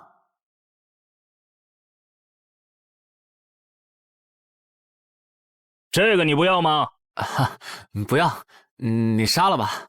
这就是5级地下城里的怪物吗？感觉也没多强啊。那是因为现在遇到的都是小怪，真正难搞的 BOSS 得深入地穴以后才能遇到。一般情况下，哥布林地穴的 BOSS 哥布林勇士得3、5个老手一起上才能干掉。哦，原来如此。那如果这个地穴里有2只甚至更多的哥布林勇士，咱们能对付得了吗？那肯定是对付不了的。不过一个哥布林部落只会诞生1只哥布林勇士，目前全球就1对冒险者遇过双胞胎哥布林勇士，这种小概率事件咱们肯定碰不上。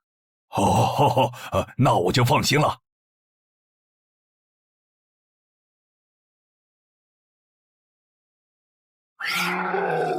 速战速决，别让他们逃回去报信。明白。麻烦了。啊？你指哪方面？从我们踏入地穴到现在，已经遭遇了4波哥布林。总显这地下城的小怪数量多得不正常，我们可能中大奖了。搞不明白你们这些富人究竟在想什么。你都这么有钱了，为什么还要成为冒险者？说来惭愧，鄙人成为冒险者主要是为了减肥。减肥？等等，减肥和成为冒险者有什么必然联系吗？这联系可大了。我特意托人问过，目前已知的职业里，有一种不需要锻炼，只要打坐消耗多余的体质，就可以不断变强的。你不觉得这种职业很适合我这种有钱，但是又下不了苦功去锻炼的人吗？花这么多钱竟然只是为了减肥，你们有钱人的世界真难懂。你们在聊什么？嘿嘿，能让我也加入吗？哎呦，连锁子甲都准备了吗？程先生真专业。你之前进地下城的时候也穿的这一套？对啊，如果没有这套防具，我早就死在地下城里了。相反，我倒是很不理解，你们为什么不穿防具？搞定。换班了，下一波哥布林你们处理。行，接下来我们负责打头阵。评分机制，你不知道吗？在地下城内借助的外力越小，完成任务后得到的结算评级就越高。原来还有这种设定吗？我说你的脱离任务咋比我简单？原来是靠全副武装过了地下城。我看你到现在也没有几个有用称号，说白了，你就基础属性等级高些，跟新人比也强不到哪儿去。其实难搞。虽然知道野队不靠谱，但是没想到会这么不靠谱。8人组里竟然有2个新手要保护。你们3个等会儿再聊。拦路的哥布林小队已经清理掉了，可以继续前进了。好的。怎么有3个岔路？正常的5级地穴不是最多只有2个吗？看来我之前的担忧没错，咱们遇到了 bug。这是还不能透露给大众的地下城情报。平均每50个低等级地下城就会有一次实际挑战难度比当前等级高，甚至高很多的特殊情况，也就是 bug。bug 主要分3种情况，第一种是小怪数量的提升，第2种是 BOSS 数量的提升，第3种是 BOSS 强度的提升。比如我们现在遇到的按照他这个说法，就很接近第一种。我之前经历的地下城好像多多少少都有点问题。请问，出现 bug 的地下城结算奖励会比平时多吗？这个要看地下城的实际攻略难度提升了多少。听说运气好能出14、15级冒险者都眼馋的宝贝。所以我们如果继续深入，可能会遭遇更多的哥布林。是的。听起来有点危险呢。要不这次就算了，咱们回去吧。反正我也成为冒险者了。不能回。这个地穴的哥布林数量虽然变多了，但 BOSS 的强度没变化呀。我们只要把 BOSS 解决了不就行了？只要速战速决，在大多数哥布林发现我们之前，找到并杀死这个地下城的 BOSS， 其实和正常通关没多大区别。BOSS 的强度没变化，只是你的猜测。要是 BOSS 强度大幅提高，无法快速击杀，等他的援兵一来，咱恐怕就得被困死在这地下城了。所以就要放弃啊？这点风险都不肯担，那还不如尽早转职当后勤算了。这是一点风险？情报不足就去挑战等级比自己高的地下城，简直就是找死！那个，要不这样好了，咱们举手表决，想要继续的留下，想退出的就原路返回。这主意行啊，2不耽误。来去自如，这你满意了吧？哼！现在开始举手表决，要留下的举手。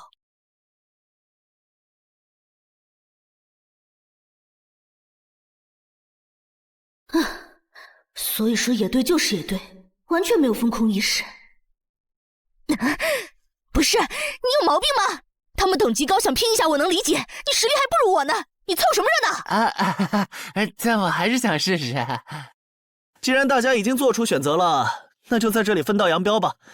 王老板，你的通关费用我晚一点退给你啊。哎呀，不用，就当交个朋友了。走了。哎呀，你等等我！一定要走左边吗？我觉得右边更好啊。那就猜拳，谁赢了听谁的。要是平局怎么算？靠谱吗？这两人平局就走中间呗。我怎么感觉上贼船了？石头，剪刀，不，好耶，我赢了！哎呀，早知道出剪刀了呀，可恶！等下 BOSS 出来了，你不用上，你就负责清小怪，别让哥布林打扰我施法。没问题。那个，你为什么那么不看好他们呀？这个地下城真的有那么危险吗？你怎么知道我不看好他们的？啊，我毕竟是做生意的嘛，基本的察言观色还是会的，所以我选择退出主要是因为这个称号，它的效果是为佩戴者指出前方的危险。之前的地穴，我就靠它发现地穴深处有俩能要我命的家伙。我听了官方冒险者给的消息，我认为这个入门级地下城是少见的双 BOSS 地下城。一般单 BOSS 地下城要3到5个同等级冒险者才能打通，那双 BOSS 的话，咱们这点人肯定不行。你信不信？我要是跟他们把话说开了，明天情报商人那儿就会有我和我这称号的情报。为啥要我牺牲自己的利益去拦着他们作死？大家又不熟。再说了，作为临时队友，我在保证自己安全的情况下，都尽力劝他们了。不听那是他们的事。那你为什么肯和我说这些？你不用担心，我不会害你。你又不在冒险者这行混，没必要为点情报费招惹我这种有潜力的人。说出来也没啥。哦，这样啊。怎么了？不能再继续前进了，外面有更致命的危险。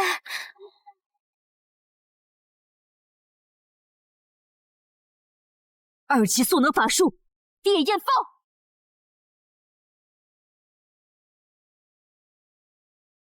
原来林开战前套给我的元素护甲是干这个用的呀！不愧是官方冒险者，虽然同为5级，但他的称号、职业、技能和装备都已经毕业了，而且还是最难凑齐的一套法系职业。干得漂亮！换班，下一波哥布林你们来处理。好的。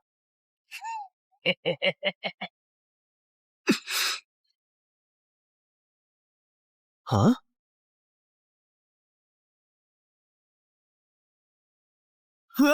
你们看，那是不是 BOSS 啊？怎么感觉有点不太一样啊？应该不是吧？这么矮，和哥布林勇士完全不沾边啊！等等，这是，大家小心，这确实是 BOSS， 只不过不是哥布林勇士，是哥布林萨满。给我冲！大家速战速决，在哥布林勇士出现以前结束战斗，不然我们就危险了。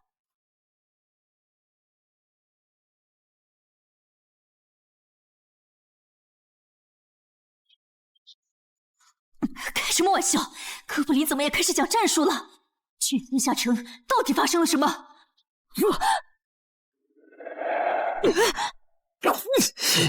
快走，我来会会这家伙。林那边好像遇到麻烦了，你们出个人去帮忙。你在开玩笑吗？这么多哥布林，我们哪抽得出人手？快去帮他们呀！这边我一个人能行。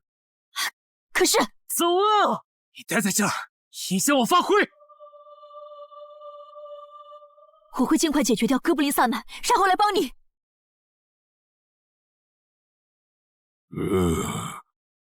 可不，现在没人能打扰我们了。来，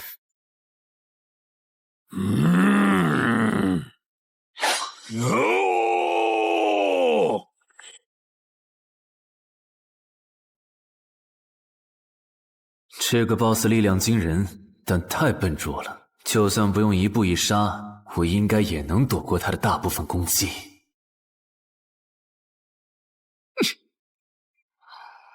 融化了吗？哼，太简单了。虽然你狂化后的速度和力量涨了，可出招没个计划，反而更容易躲了。所以，这就是5级地下城 BOSS 的强度吗？说实话，有点扫兴。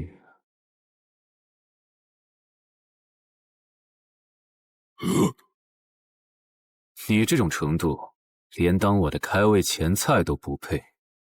可不！可不！连死战到底的勇气都没有吗？这样看，我以后不用对5级地下城抱有期待了。这个地区到底还有多少哥布林啊？再这样下去，我可顶不住了！再用一次那个火焰魔法！你以为我不想吗？那个哥布林萨满一直在用低级法术干扰我施法。啊！等一下，通关任务怎么完成了？我的也是。石洞山市民解决掉了哥布林勇士。大家再撑一下，他等下应该会来支援我们。我看不见得，他既然已经完成了通关任务，就没有理由再回来冒险。那咱们也撤吧，反正通关任务已经完成了。不行，如果我们不能一鼓作气杀死哥布林萨满，那撤退的路上我们会被他们耗到死的。您说的对，现在还不能撤，大家顶住！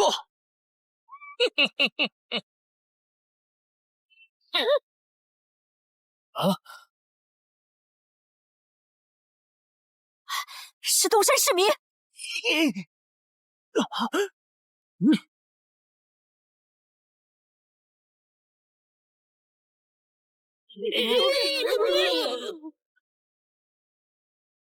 你从哪儿找来的大佬啊？双 BOSS 地下城就被他一个人打穿了？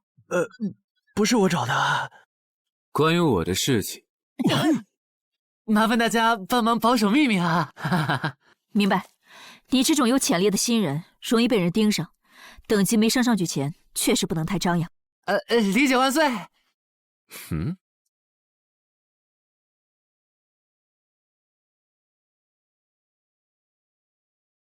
不能出去，外面有更致命的危险。啊，更致命的危险？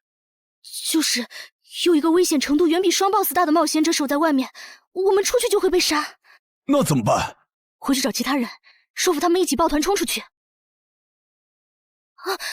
你们竟然把2个 BOSS 都杀了！这俩可都是他一个人干掉的，我们都没出多少力。怎么是他？我之前明明用称号确认过，他威胁不到我。等等，你怎么知道这个地下城有2个 BOSS 的？难道你刚刚一直躲在我们身后偷看？那倒没有，在你们遇到 BOSS 以前，我们就已经走到出口了。之所以知道这个地下城里有2个 BOSS， 是因为我的这个称号，他能帮我找出前面对我有威胁的存在。我就是靠他才知道这地下城有俩 BOSS 的。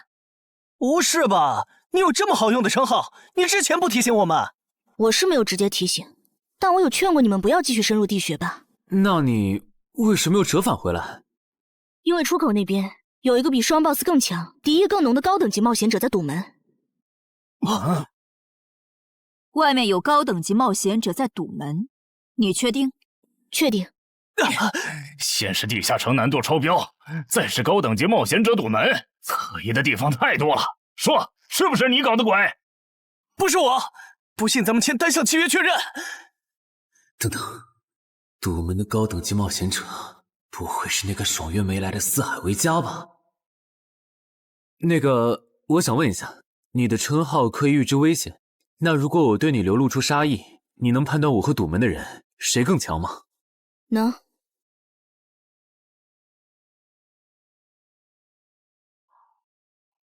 现在，我和外面的那个高等级冒险者，谁强？外面的要强一些。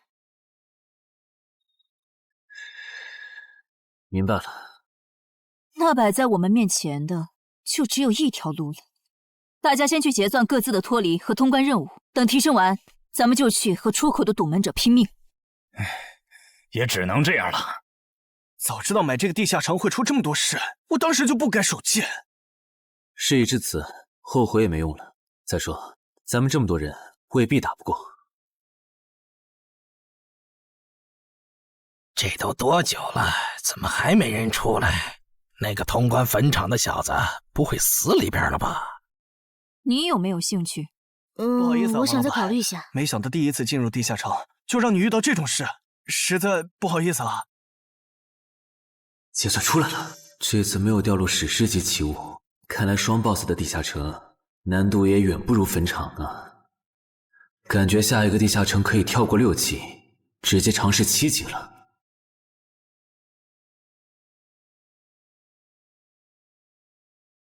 不算置死地而后生的话，能在一会的战斗中派上用场的，应该就只有扮猪吃老虎、奇迹生还者与传奇过招、自适应、暗行艺术和守护者。与传奇过招这技能比置死地而后生差点，能让我状态拉满，但要扣4力量、4敏捷、2感知。至于暗行艺术，应该适合扮猪吃老虎搭配，靠扮猪吃老虎走到目标的视野盲区，然后换暗行艺术逐渐接近目标，最后再切到置死地而后生，从而打出完美的偷袭。至于守护者，最合理的应该是依靠与传奇过招的感知加2，提前确定目标的下一步动静。要是目标跑去攻击别人，就切换称号守护者去阻拦他。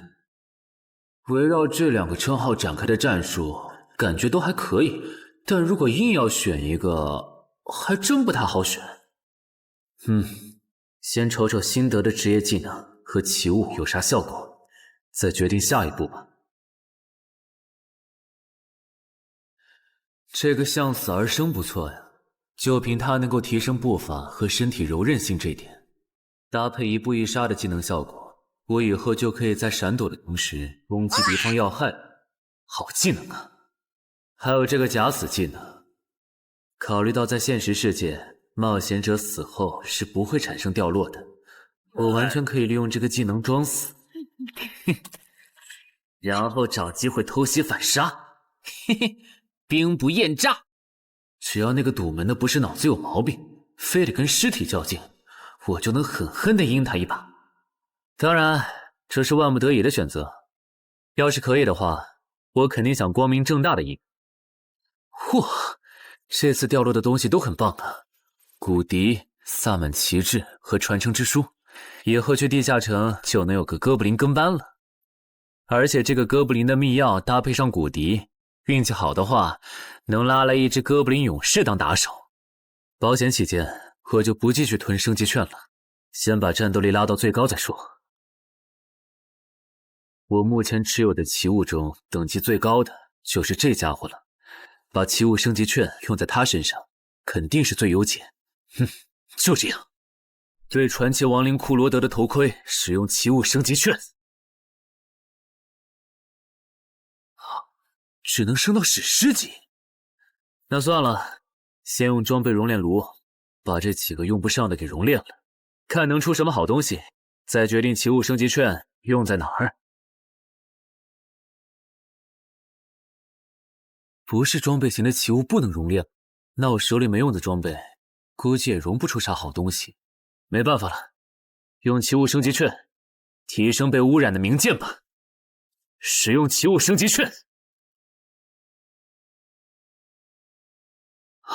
好酷的剑！头盔和武器确定了，那装备祈愿券就用在防具上吧，正好替换掉我买的锁子甲。厉害！这套铠甲穿起来比我之前用的锁子甲还轻便。东山市民，你那边完事了吗？差不多吧，你们整理完了吗？完事了，再给你们上一轮 buff，就可以出发了。你的装备好酷啊！这些都是你在这个地下城那再等我一做的吗？下，我招个怪物随从。啊！喂，别无视我呀！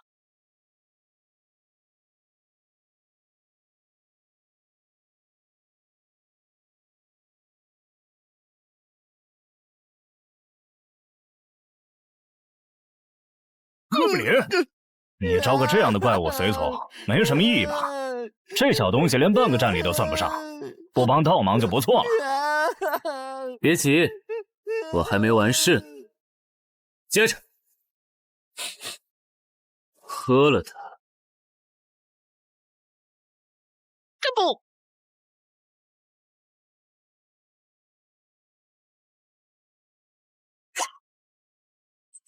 妈呀！你在这喝啥了？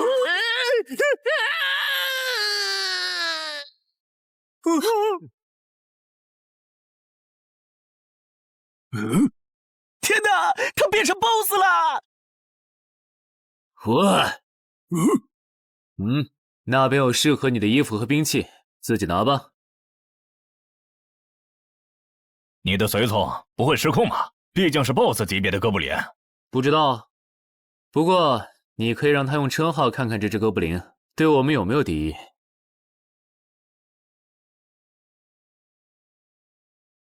看了，他对我们没有恶意。那就好。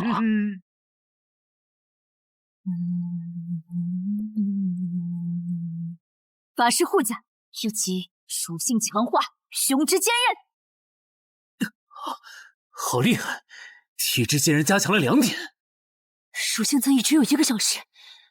法师护甲能给没穿护甲的地方加点防护，虽说比不上你身上这套的防护力，不过有总比没有强。我呢？好耶！你没事吧？没事，休息一会儿就好。嘿嘿，终于出来了！啊，怎么还混进去了一只哥布林勇士？说好的有人在出口堵门呢，这也没有啊。估计是藏起来了，你用称号看一下他在哪儿。好。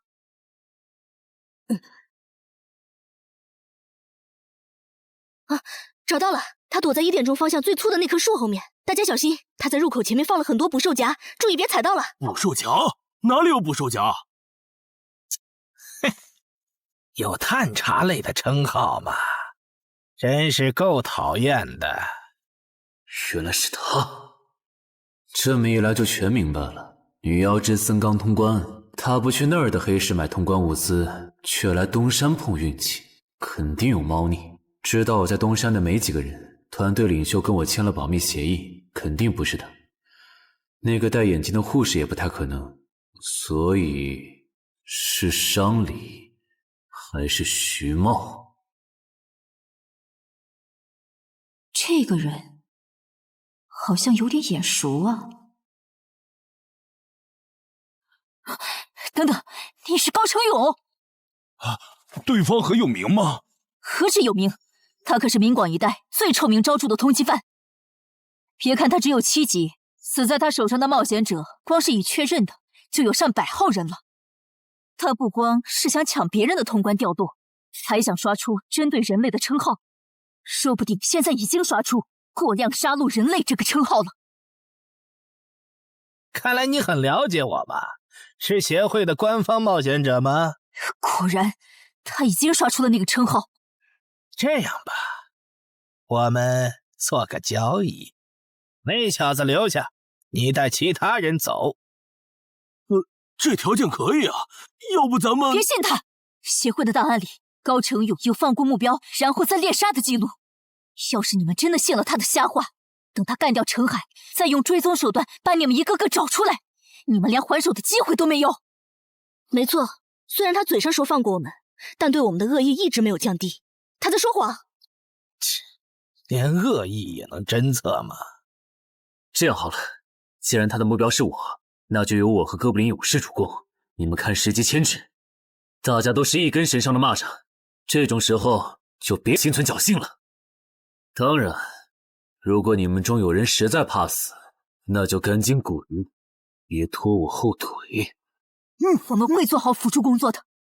看不出来你人还挺好的，要是我绝对逼着他们一起上。打你，我们俩足够了。哼，我就知道你们这些走大运拿了 S 级评价的新人，就会自命清高，觉得别人都是你们成长的垫脚石。但现实可不是这样的哟。新人在1到5级时很难搞到成体系的称号、职业、技能和装备。你的武器和铠甲这么豪华，我猜大多是装备吧。不巧哦，我的技能偏克你这类新人。可是出迟缓术。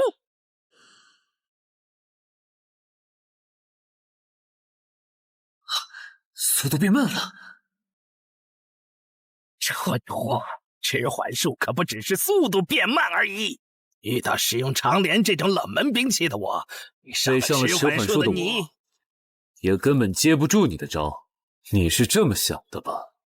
哼，很遗憾，如果你就只有这点东西的话，那很不幸的告诉你，今天你踢到铁板了。你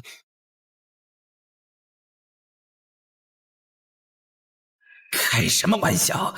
我百试百灵的组合技，竟然被他这么简单的破了吗？这真的是只经历了3个地下城的新人该有的水平吗？嘿，那个高成勇也没有你说的那么厉害啊！一上来就被陈海大佬没收武器了，感觉陈海大佬都用不上咱们了。不是高成勇不厉害，是陈海太强了。现在的他，恐怕和明省分部重点培养的那位超新星是一个水平。如果我说我认栽，那把长镰我也不要了，能放我一马吗？换位思考的话，你会吗？说的也是。消失了，那件披风的效果是隐身。唉，一想到超新星要死在我手里，我就感到惭愧呀。如果你没遇到我这样的新人杀手，大概会成为传说级冒险者吧。可惜，今天你就要死在这儿了，是你选择的死战。陈海，小心，那人没走，就在你周围。你这娘们儿！你在看哪儿呢？你不可能！你怎么知道我在这里的？因为我感知20，你的一举一动在我这儿都是明白。蛮感知吗？这个人你来上。好嘞。老天，真是不公平！我想问一下，3人冒险者如果要加入协会，录入个人信息大概要多久？工作日的话，半天。这么看来，就是云霄市协会泄露消息的。我申请加入东山的官方冒险者协会，不过我前天口头上答应要加入云霄市的，他们还没录入我的个人信息。现在换到东山，程序上合规吗？当然，我代表东山市冒险者协会欢迎你的加入。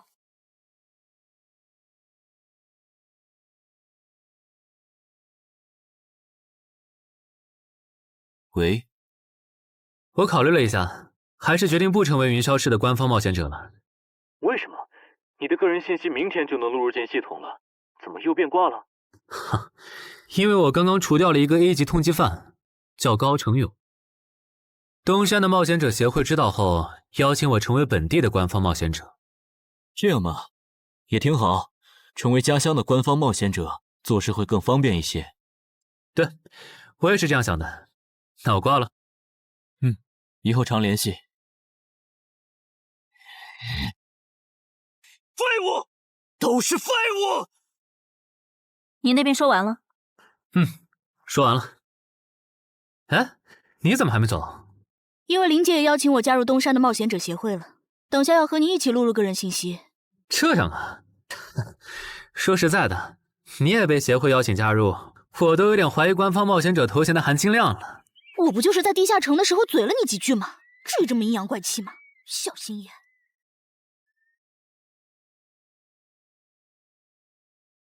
请关闭称号和职业技能，用你自己的力量对着他出拳。好。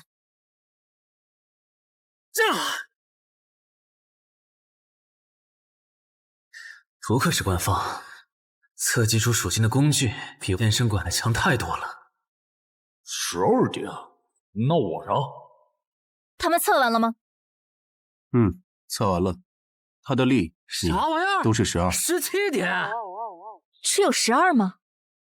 这跟他之前的表现差太远了，我以为他至少14甚至15呢。只有12点却能杀掉9级的高成勇，主流的职业称号肯定做不到。等我激活了职业和称号，再测一次，肯定压过你。陈海先生，你的个人信息已经录入了，这是你的证件。这么快？特事特办，你可是以一己之力打穿了双 BOSS 地下城，还单枪匹马完胜高成勇。另外，6到10级官方冒险者每年得通关2次协会指定的同级地下城，不然就得从攻略组调走去情报或资源采集组，把时间花在身体塑造和实战训练上，半年通关1个地下城就行。没问题。还有就是总部时不时会有借调任务，借调时你表现出色就有奖励，奖励能换协会里的称号线索、转职证书和奇物。不过一般只有9级以上的冒险者才会被借调，你暂时不用考虑这些。有一个问题。你说。称号线索是什么？称号线索是总结好的称号获得办法，你回去用证件 UID 登内网，看看协会称号图鉴里有没有你喜欢的。要是手里有没用的奇物或图鉴里没有的称号线索，就卖给协会，换自己想要的东西。了解。对了，你打算什么时候遣散你的随从？不能在这边养吗？我这只哥布林骨笛是随机召唤哥布林啊，送回去的话，下次召来的可能就不是这只了，那我不就亏了一瓶秘药吗？这你不用担心，除非你的哥布林勇士在那边的世界战死，或者你打算随机召唤别的哥布林。原来如此。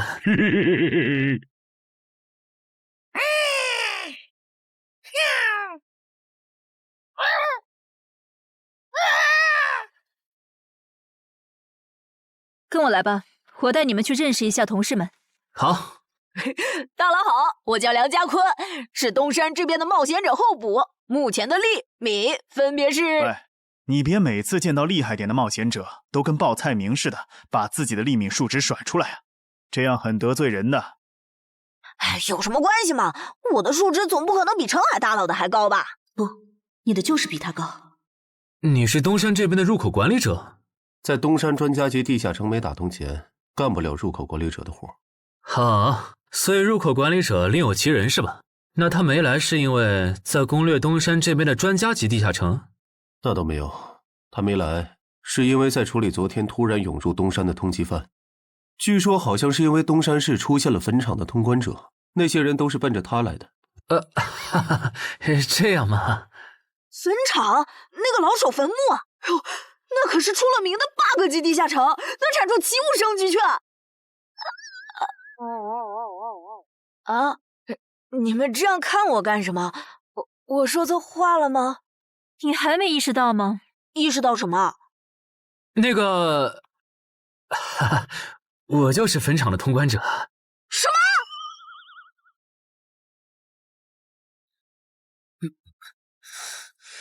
虽然已经说好这段时间把精力用在属性提升和恶补地下城知识上，但家里这个入口，我还是想有始有终，一个人单刷掉。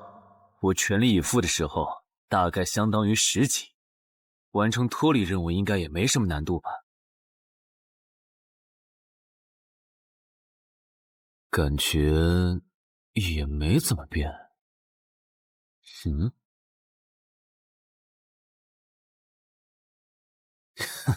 原来冒险者面板还能升级吗？那是不是等11到16级的时候，我的面板还会有变化？怎么感觉升到6级后的限制反而变多了？等升到11级，不会还来一些新的限制吧？就先这样，搞定。账号弄完了，让我看看这次的脱离任务是什么。脱离任务从单选变成2选1了，这对不打算通关的冒险者来说倒是个好消息。不过，豺狼人，原来这片森林除了鱼人以外，还有别的怪物吗？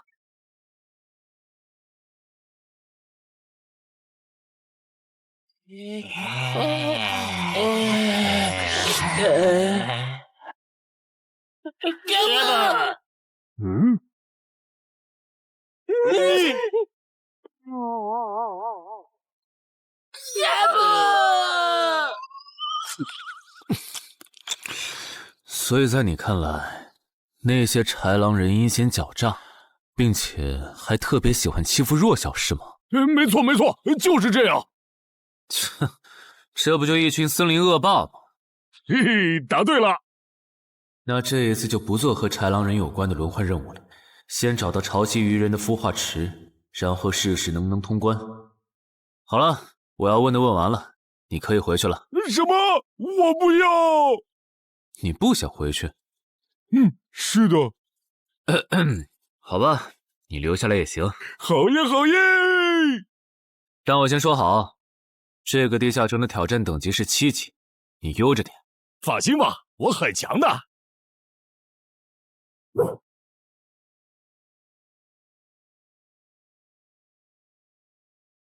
结果你还真组了个野队，让人家带你通关。嘿，还是5级的地下城，你这胆子够大的。嘿嘿，其实还好啦，虽然中间出了一些意外，但也因祸得福，认识了2位很有潜力的冒险者。你这就是幸存者偏差。那些散人如果靠谱，我儿几就不会死在地下城里。我知道，所以我是确认有官方冒险者兜底以后，才决定下去的。说起来，前几天的新闻我看了，你儿子的死好像不是意外。怎么可能是意外？我儿子下去之前，我给他准备了2件保命的奇物，可他还是死了。那2个弱鸡入口拥有者却活着，开什么玩笑？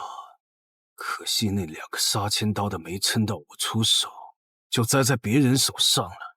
不然，我一定要让他们后悔来到这世上。那这人也算间接为你儿子报仇了，咱得报答他呀。他叫什么名字？叫陈海。我这次来东山，就是要当面感谢他。陈海？你认识？我组的临时野队里也有一个姓陈的，可能就是他。什么？科长，都打起精神来！那些豺狼人斥候说不定就藏在附近的灌木丛里，你们这样懒散很危险的。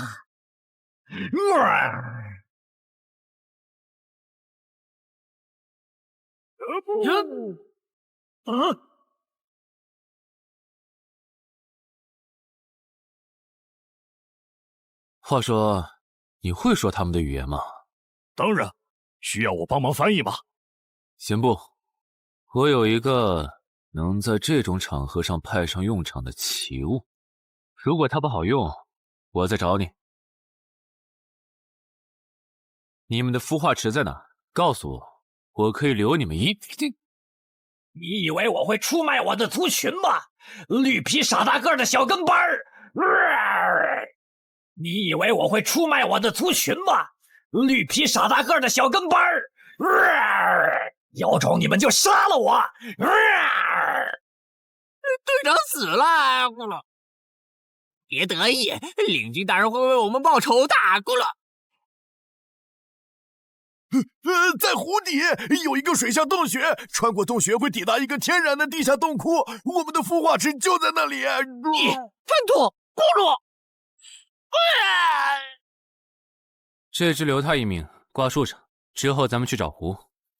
你跑那么远干什么？人类果然都不是好东西。那个冒险者很强。不好，是白战的霍格。去通知游击队，把湖里的鱼人引出来，给这个冒险者创造破坏孵化池的机会。好的，霍格老大。至于你，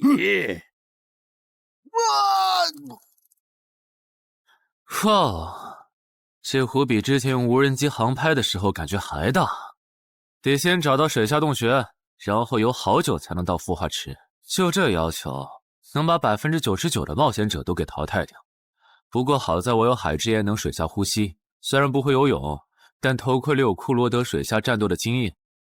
老大，我不会游泳，我可不可以先回去啊？你不会游泳？行吧，那我先送你回去。哎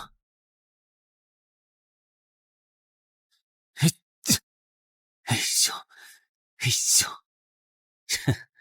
好了，热身完毕，那出发了。果然，依靠海之炎和库罗德的头盔，就算是我这种旱鸭子，在水里畅游，那还不是小菜一碟。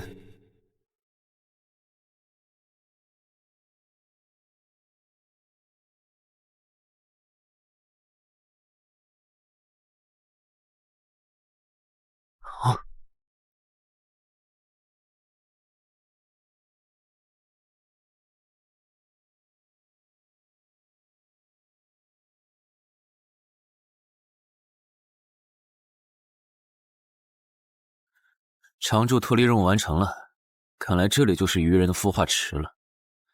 但是，怎么没看到守卫？算了，不管出于什么原因，现在是通关的最好机会，这一点不会错。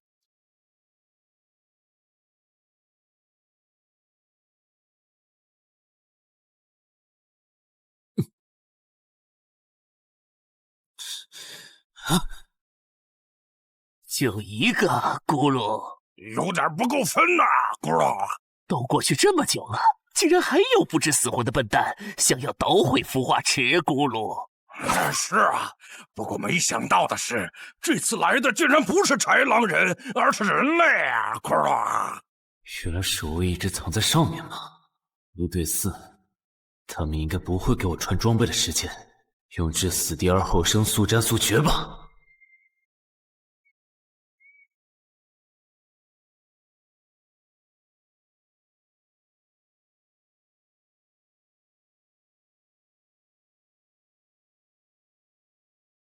有人类闯入孵化池！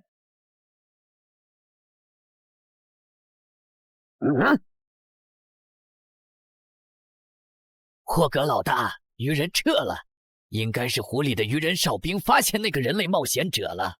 派个机灵点的去湖边盯着，如果那个人类冒险者逃出来了，就通知我。好的，霍格老大。这几只守卫的强度比哥布林勇士高不少，他们应该就是这个地下城的 BOSS 吧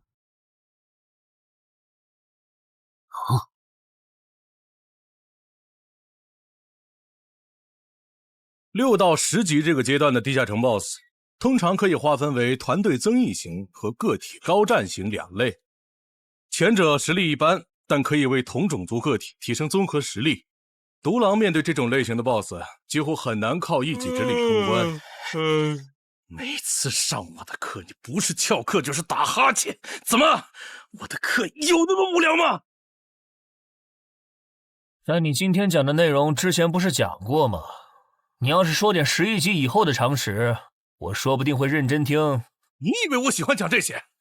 还不是因为你们这些莽夫！CJ 的超新星不自大，不单人去调高等级地下城，就不会被 BOSS 弄死。公司也不会把我临时叫过来给你们突击补课了。什么？顺朕死了？是啊，你这几天没上论坛吗？大家都吵翻天了，说他的死浪费了 CJ 对他的投资。哼，这我还真不知道，到底怎么回事？你快和我说说。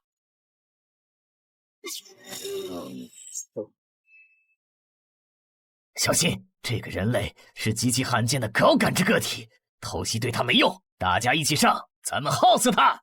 那个鱼人 BOSS 什么情况？都被我杀了这么多精英鱼人了，他怎么还在旁边观望？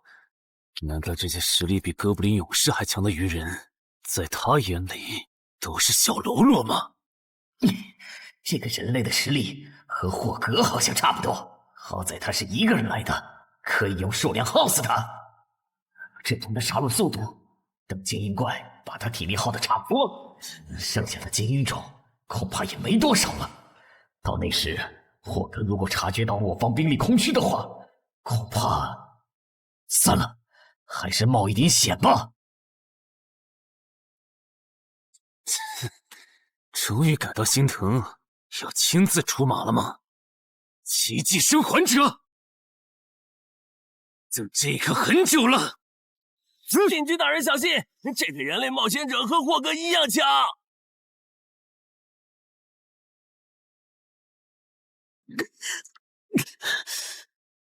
很好。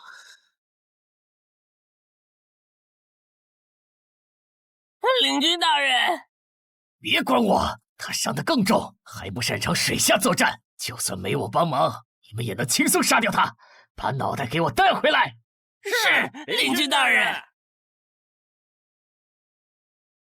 那个人类不是重伤了吗？他咋能这么快逃到这儿，还迅速干掉鱼人哨兵的？他是被人潜到身后，然后一招毙命的。那个人类很擅长水下作战，所以领军大人的判断可能是错的。什么？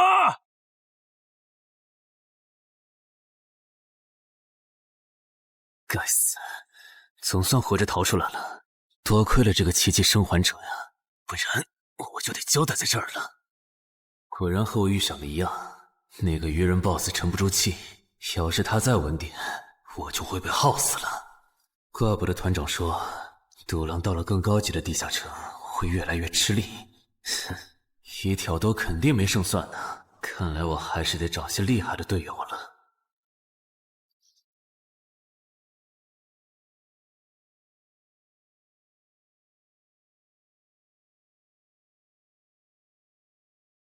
那个人类冒险者活着回来了，他现在是什么状态？我不敢靠得太近，怕被发现，但可以确定他伤得很重。嘿嘿，重伤的冒险者嘛。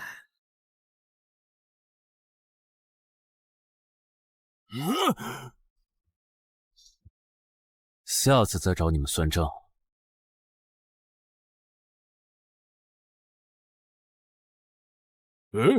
已经结束了。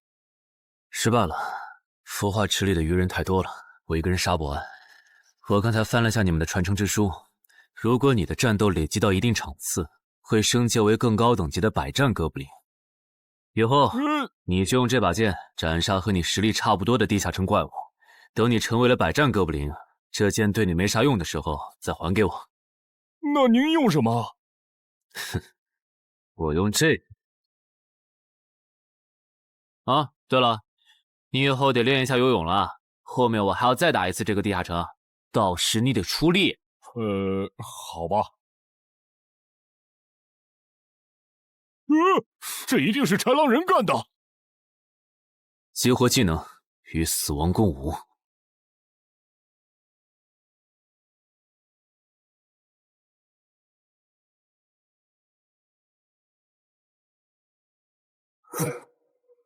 挑破阵，好快！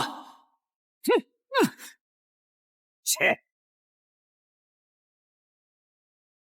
豺狼人，还好，为了以防万一，把感知拉到20，不然刚才这只豺狼人就得手了。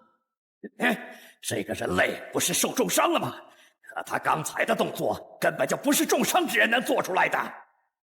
他不会是在钓鱼吧？他跑了。不一定是逃跑，也可能是在示弱，引诱我们过去。那咱们还追吗？如果追过去的话，感觉很可能会进了他们的包围圈。算了，不追了。等找到足够强的队友，做了充分的准备以后，咱们再回来和他算账。好的。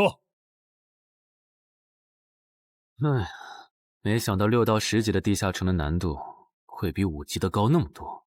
下次得提前掌握好情报再去通关，不然风险确实太大了。是任务结算呢。哼，说起来，这一次我虽然没有通关，但宰了那么多鱼人，怎么说也该有个 A 吧。水产过敏怎么了？不对，你怎么知道我水产过敏的？还有啊，我是人，你给我一袋动物口粮是什么意思啊？就算他吃不完，这会难吃。什么？他加入东山的冒险者协会了？你给我站住！你当初是怎么信誓旦旦的跟我说他死定了的？连高成勇都栽在他手上了，我能怎么办？听你这意思，我弟弟的仇你是不打算管了呗？哈，也是，你已经靠我爷爷成了云霄市入口管理人，上了岸的你哪能冒着被革职的风险对隔壁市的超新星下黑手呀？我真是看错你了，早知道爷爷当初留下来的资源就该用在周德身上。你干什么？转手我爷爷留下来的遗物啊！我弟弟死了你不帮忙，那我就把你想要的遗物给能给我报仇的外人了。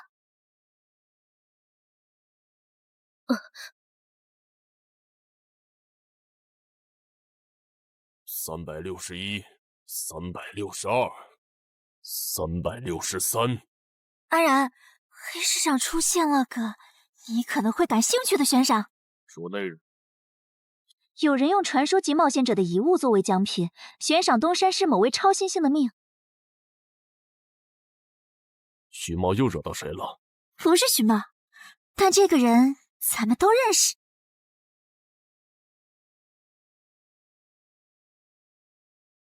喂，陈海哥，你被人盯上了。我知道呀，这问题不是已经解决了吗？这次不一样，有人在网络黑市高价买你的命。哎呦，你别不当回事！发出这则悬赏的人出价很离谱。我哥说，如果不是你救过我，他说不定也要分一杯羹。具体怎么回事？你再详细说一下。就是我哥他们在网络黑市上看到。还真有你的悬赏。能查出来是谁发的吗？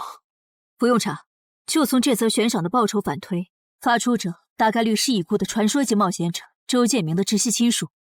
你怎么和他们结上仇的？他们为了你把遗物都掏出来了。不知道啊，我都没听过这个人。行吧，那我现在联系老大，让他说服对面撤掉这则悬赏。如果是误会的话，看能不能让老大组个局帮你澄清一下。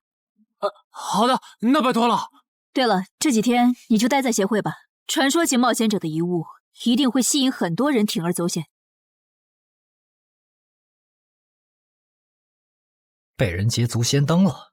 不对，这里似乎没发生战斗。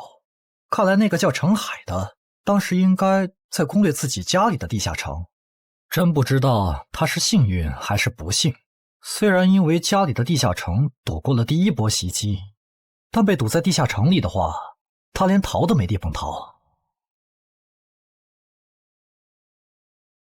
除了我和目标以外，这个地下城还有4个人，不知道是敌是友。你卑鄙！哪有你们人类有病？我不就派了个斥候守在出口吗？至于让你们杀过来吗？搞得我现在受伤不说，手底下的兵也被消耗的差不多了。如果昨天那个冒险者又回来了，不行，留得青山在，不愁没柴烧。这点不能待了，得赶紧走。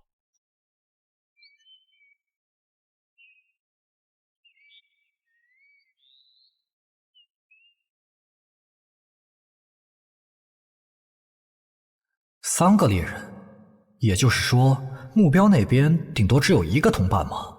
哈哈，这么看的话，这个游戏变得更有意思了。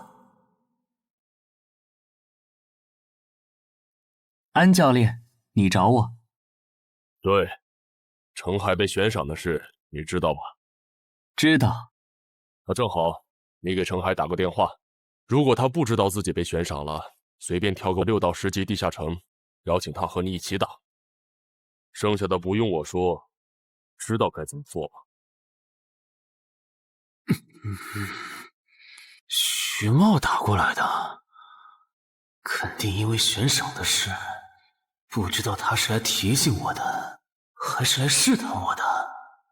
哎呀，算了，还是不接了。反正家里地下城入口这次肯定是暴露了。要是之后问起来，我就说在攻略家里的地下城。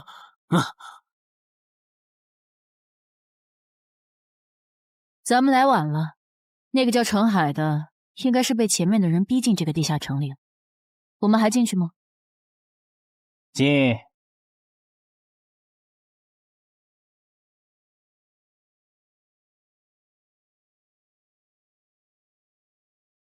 又进来2个人。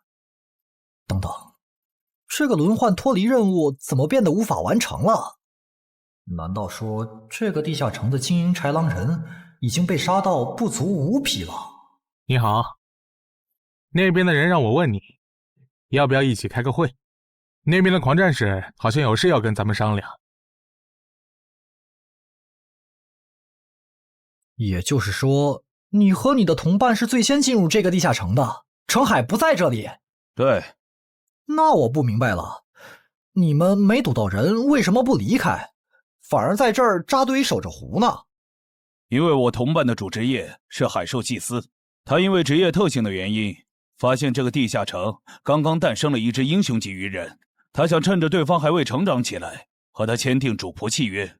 那你们呢？你们为什么不去做轮换脱离任务？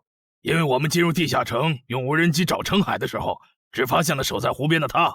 等我们赶过来以后，他既不承认程海在湖里，又不肯交代他守在湖边不走的理由，那我们能怎么办？只能陪他在湖边耗喽。这不能怪我呀，我总不能说我的同伴下水了，但我不会游泳，只能在岸上等他吧。你这家伙！啊，我怎么了？先等一下，你们的事情我大概了解了，但这应该没有商量的必要吧？有必要。刚刚同伴死了。啊？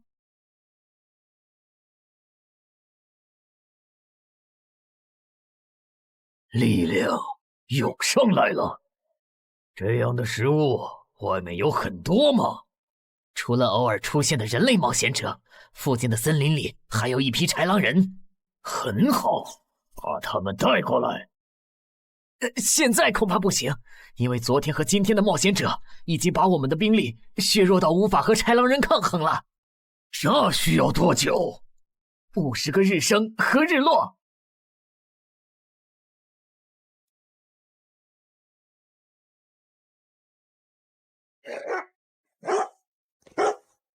没想到独狼沈木竟然死在了这个地下城。他不是一直这样忙吗？遇到克制自身的地下城，就会因为没有人帮他兜底而陨落。是这个道理，但这白痴为了断其他人的后路，单独猎杀豺狼人，结果把自己给玩死，是我没想到的。那我们之后怎么办？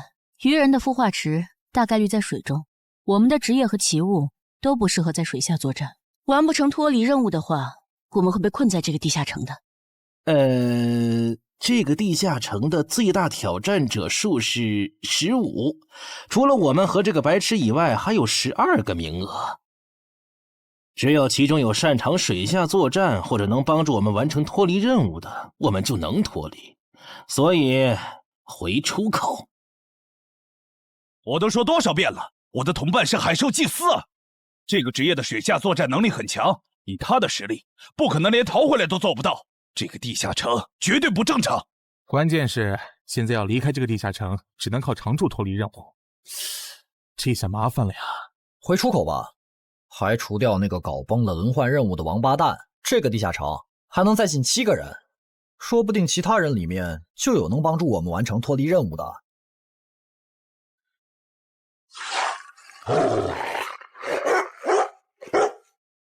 刺杀者王二，他不是去月省了吗？怎么会出现在这里？你们得手了？没，目标可能根本就没进来，咱们被耍了。可以啊，海哥，我还是第一次听说有6级冒险者的悬赏金能和史诗级器物挂钩的。这又不是什么值得骄傲的事，而且不管从哪个角度看，官方冒险者被公开悬赏这件事都太奇怪了吧？你这么一说倒确实是，虽然冒险者适用的法律和普通人不太一样，但官方冒险者被公开悬赏这种事，我也是第一次见。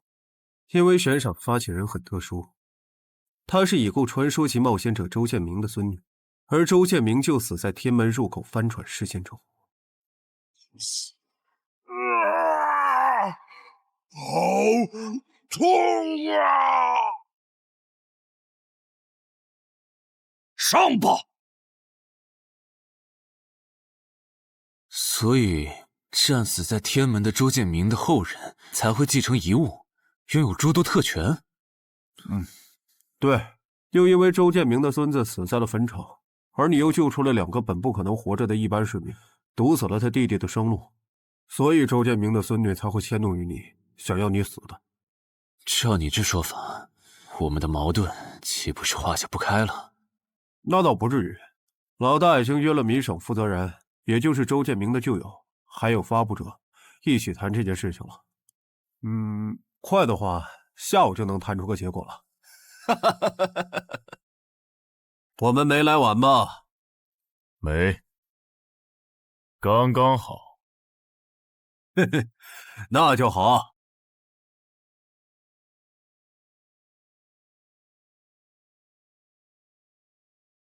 啥情况？怎么进不去？刚刚那个人还可以的，不会刚好到我就满员不让进了吧？我觉得我们现在得团结起来，一起完成任务。话说，你们找到程海了没？他根本不在里面。啥？程海不在这个地下城？脱离任务需要下水才能完成？对，本来轮换任务不用下水的，现在任务推进不了，只能等入口翻转以后再进去了。关键是这片森林里的物资可能不够我们撑到入口翻转的那一天。那怎么办？有人的物品栏里带了足量的食物和水吗？我可以高价收。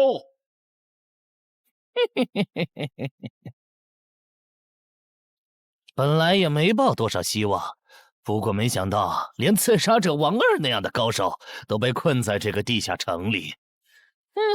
这样看，少了这些竞争对手，等我完成脱离任务出去以后，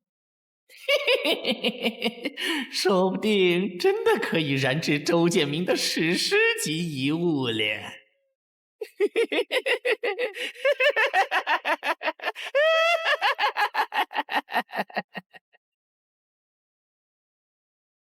什么？有远方的鱼人部落派使者来拜访我们？是的，对方自称是寇涛鱼人的大祭司。大祭司？吞噬者大人，要和他见一面吗？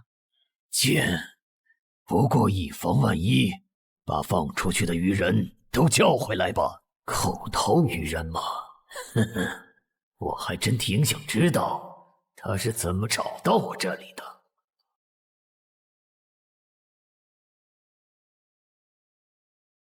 领军大人答应见你了，跟我来吧。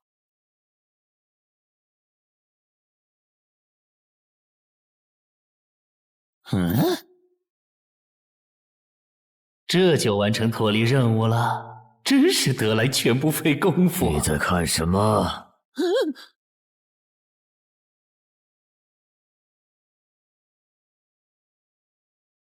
英雄级单位，7级地下城怎么会有英雄级单位？你在发什么呆？吞噬者大人问你话呢。别慌，他们看不到我的任务面板，只要找个理由搪塞过去。理由，有了！本祭司拜访过很多鱼人部落，但像你们这样能把孵化池放在地表生物完全无法到达的部落，我还是第一次见，一时有些惊讶。这样啊，那不怪你，毕竟不是哪一只鱼人都能找到这样的风水宝地。嘿嘿，不对，他有问题。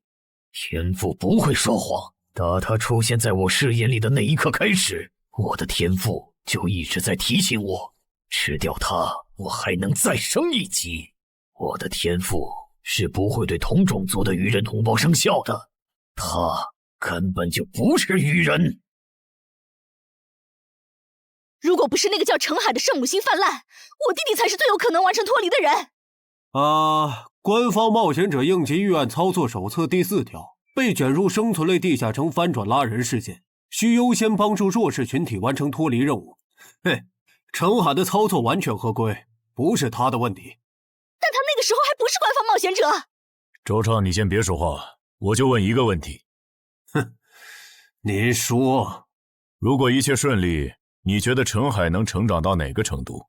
优秀的中间，独当一面的地区负责人，还是传说？以散人冒险者开局，1个月到6级，还单杀了新兴猎手高成勇。不管从哪个角度看，程海都比同期的我要强。再结合他在坟场的表现，我觉得他至少都能胜任地区负责人，甚至有望冲击传说。好，那这事儿就这么算了。我这边稍后会督促华东委托集市的负责人下掉那则悬赏。黄伯伯，差不多得了。我之前看在建明哥的面子上，一直纵容你和你弟弟，但再怎么照顾也是有限度的。我们这一边的传说种子，可不能因为你的一己私怨而夭折。程凯哥，好消息！你的悬赏被撤掉了。好呀！程海的悬赏没了，这才24小时不到吧？谁这么效率？看来只是悬赏被撤回，不是有人有事。他刚微信回我了。所以是郑仁君出面死保了吗？没想到他这么看好这个新人。黄伯伯，那则悬赏是您点头了以后我才发的，为什么那个郑仁君说几句您就改口了？他郑仁君的面子有那么大吗？如果只有东山方面的施压，我其实还能帮你扛几天。但现在是除了协会内部，还有别的方向的压力也给到了我这里。那个叫陈海的人脉比你想的要广。别打了，我知道的我都说了，给我个痛快吧。大人，已经审完了。哦，森林里有12名冒险者，实力和豺狼首领差不多，他们不擅长水下作战，不用担心会打过来。现在被困在森林里，无法撤离，森林里食物少，撑不到50天，有点意思。这位就是东山市的入口管理者邓仁君，你的事就是他出面说和的。谢谢郑哥。客气。虽然华东委托集市已经撤掉了针对你的悬赏，但保险起见，未来2个月你还是别出这栋楼了。外面指不定会有高等级通缉犯冒险来杀你，然后找悬赏发布者领赏。有道理，那我不出去了。等一下，那悬赏陈海哥的人呢？这种坏规矩的事儿，他难道就没有处罚吗？发布者毕竟是周建明的孙女，官方不太好处罚她。不过对她丈夫伤礼的处罚，过段时间会下来。她应该当不了云霄市的入口管理者了。周建明遗物的保管权现在归民省负责人黄选了。虽说所有者还是周畅，但以后交易赠与都得在黄选监督下进行，这样他就没法再给你使坏了。对了，我家有一个7级的地下城入口，距离反转还有50天。既然未来2个月我都要住在这里，那我用不上了，我选择上交。什么？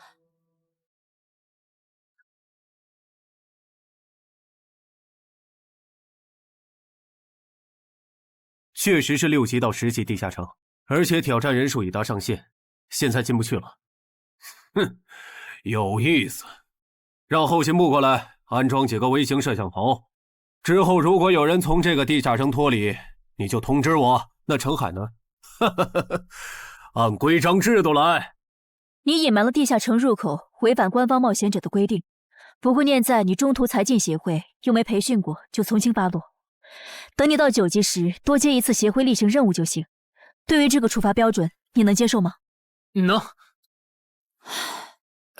还有就是，从明天开始，你要和常经川、梁家宽一起上地下城相关的常识课，早上8点，别迟到了。好。什么？他们还对你做了内部处罚？真过分！明明没有造成影响，而且陈海哥，你跟他们报备的时间也不算晚啊，为什么要处罚你？因为相关条例就是这样，而且他们的处罚程度也很轻，所以也还好吧。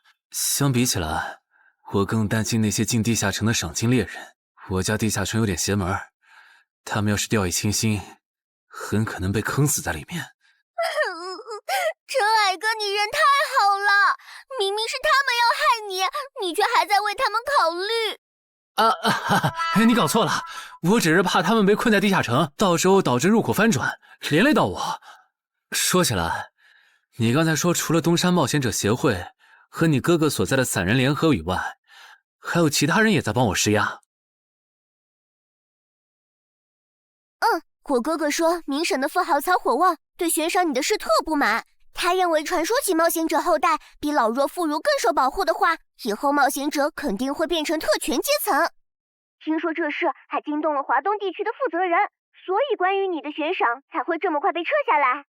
好，那替我跟你哥哥道声谢，等风头过了，我做东，咱们一起吃个饭吧。曹火旺吗？一起吃饭。啊，小妹真是的，为了个不知道从哪儿冒出来的野小子，竟然让大哥你用掉了这些年积攒下来的人情。人家毕竟救了咱们妹妹，我这个做大哥的不能就这么看着。怎么又有电话？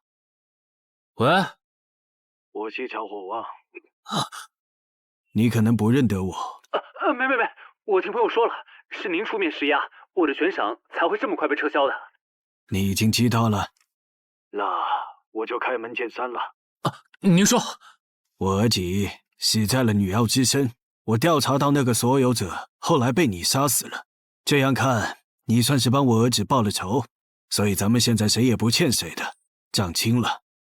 我今天给你电话是有别的事，我想以一介商人的身份和你谈一笔生意。简单点说，我和朋友都觉得你有前途，打算重点投资你。你以后要是成了地区负责人，选辖区时可以适当听取我们的建议。如果你觉得可以谈，咱们线下细聊。我是基础属性与称号常识课的客座讲师朱伟，很高兴认识大家。开始前，我想问大家一个问题：你们觉得对于新人冒险者来说，力、敏、体、智、感、魅这6种属性哪个最重要？这还用问？肯定是力量。毕竟脱离和通关任务大多需要击杀指定怪物才能完成。现在都知道，进地下城得备好防具和开刃武器，有兵器帮忙，哪怕身体弱得像软脚虾，也能击杀低等级怪物。对新人来说，力量够就成，多了那也是白搭。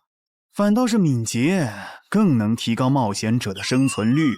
这位学员说对了，在协会统计的数据中，刨除掉称号、职业和装备，对低等级冒险者的存活率和内战胜率影响最大的属性就是敏捷。敏捷影响冒险者在地下城内的存活率，这点好理解。但冒险者之间的内战为什么也是敏捷占主导？很简单，低等级冒险者的称号、职业和装备都不成套，没法弄出有效的攻防体系，所以他们内战时谁先动手谁赢面大。这时候敏捷就很关键了。原来如此，怪不得我遇到的秃鹫和通缉犯不是速度很快，就是打法非常克制、速度快的冒险者。原来点在这里。极限加敏捷的冒险者到6到10级就不好使了。一是这阶段冒险者能靠地下城掉落完美攻防，二是地下城等级一高，怪物种类和数量猛涨，光靠敏捷自己单干没法应对任务和怪物都变强的新情况。那6到10级这个阶段，哪种属性收益最大？6级之后，除了必定作为攻略组核心的超新星以外，其他冒险者都得按团队需求调整自己。这时候别管啥属性收益高，得看团队要你咋发展。原来如此。但不同属性之间多少会有一个模糊的价值差吧？比如同样是1点属性，加在感知和加在力量上，谁更划算？这个确实有，目前公认的排序是魅力大于感知，大于智力，大于体质，大于敏捷，大于力量。魅力最高，为什么？我也不知道，不过这个排序是传说们公认的。作为金字塔最顶层的冒险者，他们的判断必定有其缘由。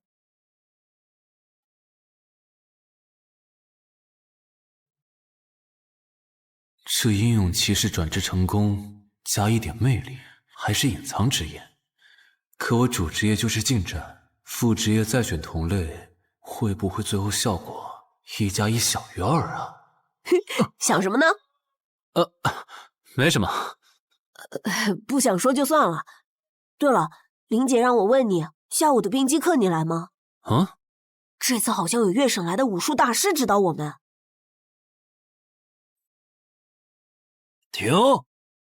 第7局，长经川胜。枪的优势这么大吗？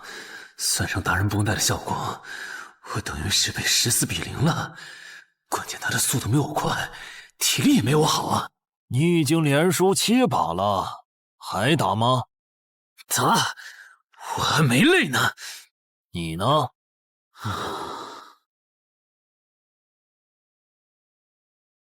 打。好，休息3分钟，然后继续。怎么感觉不用称号和职业技能的陈海哥表现还不如我啊？你说的没错，他做了个基础身体塑造，就去女妖之3了。靠着地下城和坟场暴走事件，成了华东新星。要是光论基本功，他确实比不上你。啊，这样吗？哼哼，不过作为冰姬的门外汉，他的表现已经足够出色了。哼哼哼，他现在已经能一步步跟上常青川的节奏，我估计5局之后，他应该就会开始赢了。停，第8局，常青川胜。开什么玩笑？这才10局不到，他就变得比梁家坤强了。他的智力到底有多高？根就不是打法的问题。如果我的爆发力再强一点，刚才那一局说不定能赢。陈海，啊，下一局你用称号和职业技能吧。你确定？哼，确定。我想更直观的感受我和超新星的差距。常青川亮称号了。什么？他们好像要来真的。行吧，老爷爷，您往旁边站一点，我怕待会儿打起来会碰到您。不用顾及我。好吧，那我尽量快点结束。置死地而后生，看起来好像是增加爆发力的称号。我准备好了，你先攻吗？不用。好。来吧，让我领教一下超新星的含金量。那你不要眨眼哦，现在的我可比之前快多了。好快，我出手更快。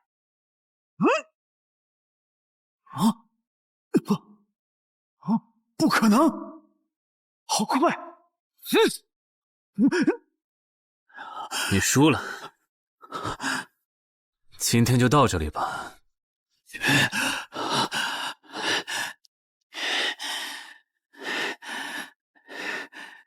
喂，我完事了，换班换班。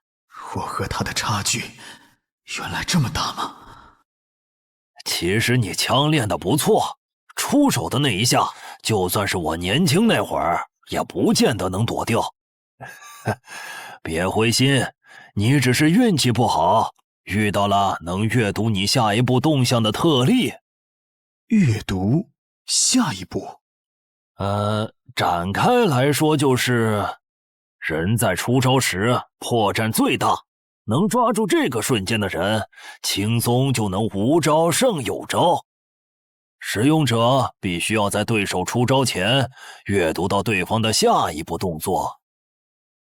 有这份眼力的武术家呀，还在世的不超过5个人，所以你输得不远。陈海哥，你刚才那招叫啥？好酷啊！没想到一个没练过武的门外汉，竟然也能掌握这一招。他真的只是个普通的冒险者吗？陈海哥，你也太牛了吧！你是没看到败给你以后，常青川的臭屁男的脸色有多……臭屁男？常青川，我可以坐在这里吗？当然可以。其实，我原本是把你当做我的竞争对手的，但现在看来是我没眼力见了。以你的实力和潜力，东山这种小地方根本就留不下你。这不明摆着吗？坟场那种全球公认的 bug 级地下城都被陈海哥打通了，他肯定不会自降身份来跟咱抢下任东山市入口管理者的位子呀。说不定到那个时候，他已经是1手负责人了。喂，等一下，你说他以后能成为传说级冒险者，我不反对，但1手负责人，这两人真吵输了的扫1个月厕所。啊？你问我副职业怎么选？哎，对，我这不是6级了吗？之前探索地下城的时候，发现冒险者面板升级了，除了在用的职业以外，我还可以再激活一个副职业。但我不知道副职业该怎么选，所以来问问你。这个在主副职业常识课上会讲。不过你既然问了，那我就简单说下。一般来说，冒险者主职业分常见和隐藏2种，常见职业很多，进阶方法也大都搞清楚了。你的主职业要是常见的，去内网一搜就知道和哪个副职业最配了。那如果主职业是隐藏职业呢？果然，你是隐藏职业。隐藏职业因其获取难度，目前协会只掌握了个别职业的最优路径，其余的就只能凭感觉来了。啊？凭感觉？那如果选错了，后续不就完蛋了？谁也打不过了呀？不一定。毕竟常规职业冒险者，就算是成为传说，实力也只能排到中等偏下这样。如果你真是隐藏职业，只要没选和主职业互拖后腿的副职业，那上限就不会低。说起来，有一些隐藏职业甚至不需要副职业就能直指传说，甚至还是上位传说。这样吗？不过这种就算在隐藏职业里也是非常稀有的，就像8美额的骑士。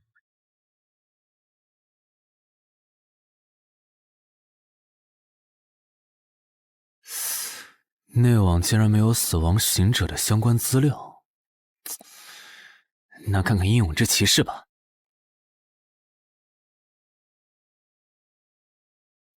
没想到我手通坟场得到的转职道具，竟然在全球冒险者圈子里被无数人追逐。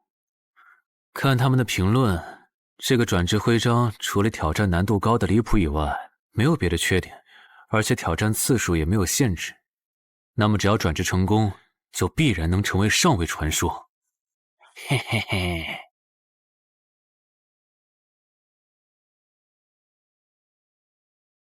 使用英勇之骑士试炼徽章。哼，那么出发吧。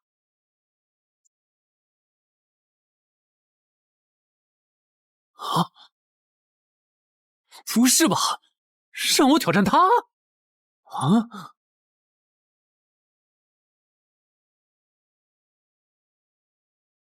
直接开始了这个任务描述啥意思呀？是要撑过10分钟吗？还是用10分钟得到他的承认？啊！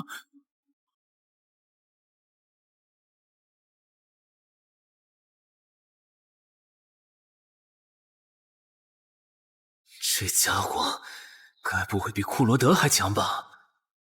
完了，第一把先试试水，先弄清楚我和他的差距。这谁能撑过10分钟啊？我这种配置都3分钟嗝屁，10级以下，我不信有人能完成试炼。感觉得换个能保命的称号，但那样感觉就不够18点。没法开1步1杀的隐藏效果，这么搞下来，说不定输得更厉害。等等，我不是还有那个吗？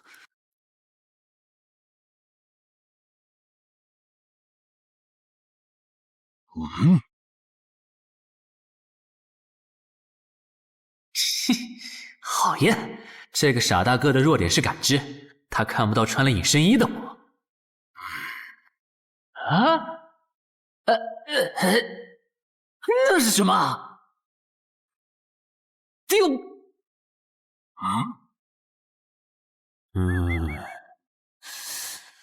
他怎么能有看破隐形到位的技能啊？不行，我就不信邪了！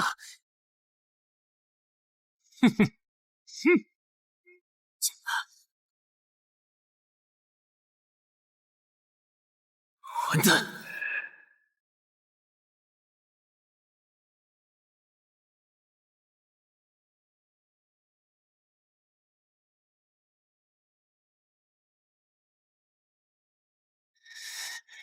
再来！啊！那些冒险者还在我家？对，虽说不知道发生了啥，可要是时限到了，这些冒险者还不出来，那咱就得掌握更多这地下城的情报，这样以后入口翻转的时候才能处理好。换个地方聊吧。还是没找到乔敏吗？没有啊，周围都找遍了，没有他的痕迹。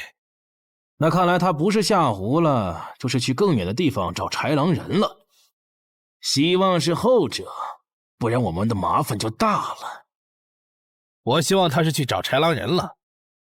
朗西那边应该也发现了，这地下城难度会越拖越高。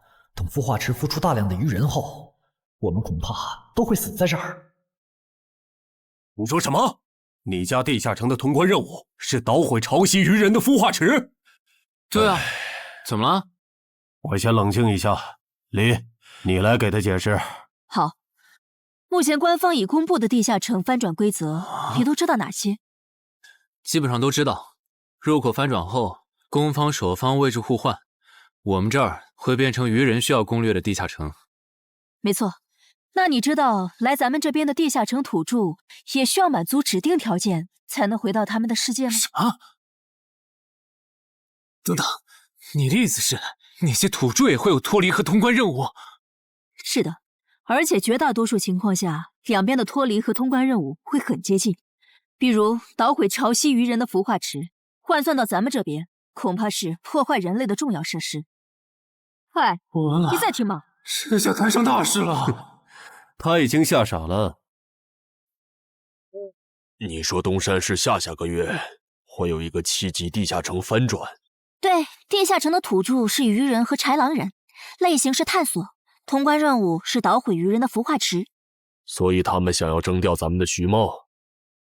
是的，报酬是官方掌握的同等级地下城的随队通关名额。等等，郑哥不是14级的冒险者吗？处理一个7级的地下城不是很简单吗？因为你家的入口翻转后，我就没法随意出手了。啊？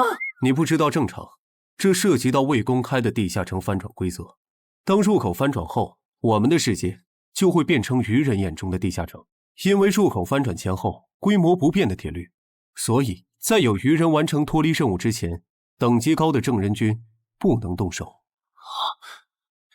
原来如此，怪不得坟场明明只是5级地下城，但却存在传奇个体。怪不得小鬼头脱离后，坟场就立刻进入到第2阶段，这样就解释得通了。这个规则不是强制性的，我不能出手。主要还是因为有人曾经尝试过这样做，结果导致入口等级提升，对面的高等级个体也能来到我们的世界。简单说，用同等级处理同等级翻转问题，是各国冒险者协会试过好多回后得出的最优方案。那军队呢？郑哥这样的不方便出手我理解，但军队和热武器明显更靠谱吧？用军队和热武器对付入口翻转，攻略地下城确实最效率，但过去10年来，所有这么做的国家，最后都后悔了。啊？后悔了？为什么？因为那意味着 bug 要出现了。军队和热武器要是掺和进来，地下城的实际挑战难度就会远超它本来的等级。如果军方很快镇压了翻转的地下城，那后面入口的挑战难度会接着涨，一直涨到跟这片区域守方的战斗力正好对上为止。再说了，从11级地下城开始，枪就不咋管用了。再往上，16到20级的地下城，里面有些怪物甚至得用核弹才能干掉。总结一下，军队插手，问题只是被推迟了，并没有真的解决。等到问题彻底爆发的那一刻，我们得直面那些能跟最厉害热武器硬刚的怪物。现在你明白了吧？不是我们不能用军队来解决地下城翻转问题，而是那代价对于人口众多的我国来说，有些过于沉重了。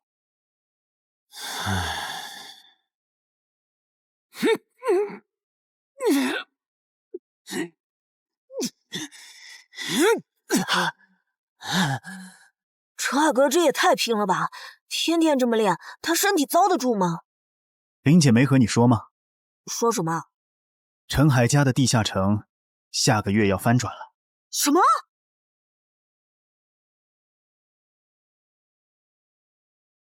你那边怎么样了？老样子，湖里的鱼人不肯上岸。我猜这个地下城的 BOSS 已经察觉到我们被困了。正常发展的话，那些鱼人应该会在最后几天发起总攻吧？其他人呢？他们怎么看？都蛮乐观的。小敏的失踪并没有引起他们的警觉。唉，那这下不好办了。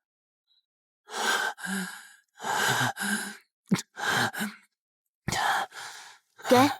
啊！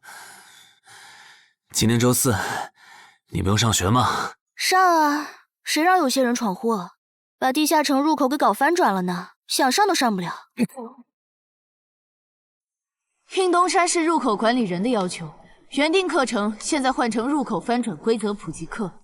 因为本节课还有大量未准许披露给民间的内容，所以开讲前需要大家签署这份保密契约书。谁先来？我，我签完了，下一个谁来？给我吧。然后给我。那我收尾。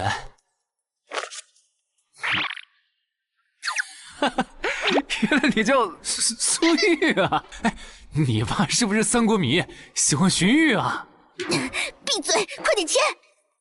最后重复一遍，我接下来讲的内容，你们不可以透露给协会外的人。一旦违例，协会的档案师和守密人就会针对违反保密协议的人进行内部处罚。相信我，绝对会让你们后悔泄密的。下面开始正式上课。官方已公开的入口翻转规则，你们都看过吧？看过。好，那我就用东山市要翻转的7级愚人地下城做切入展开来讲。地下城翻转而后，入口还在老地方，东山市会出现对愚人来讲难度一样的7级人类地下城。在该区域内，你们将无法使用称号。为什么？目前学术界尚无定论，但主流观点是，这是基于守方有利现状做出的平衡性调整。其实很好理解，攻方愚人们初入城市，不了解地形，处于压倒性的劣势。要是这时候守方战斗力还不限制，攻方可就太吃亏了。有一个问题，还是用这个愚人地下城做例子。如果愚人来到我们的世界，那他们的实力会变强吗？在他们完成脱离或通关任务前，实力并不会有明显的提升。也就是说，愚人完成脱离任务后，因为有好处拿，就更想把通关任务也给完成了。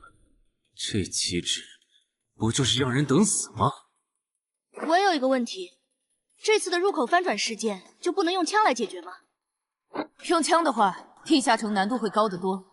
要是不想以后碰上更多入口翻转的事儿，就别想用枪解决问题。那找2个9到10级的大佬堵门怎么样？来一个杀一个，这总行了吧？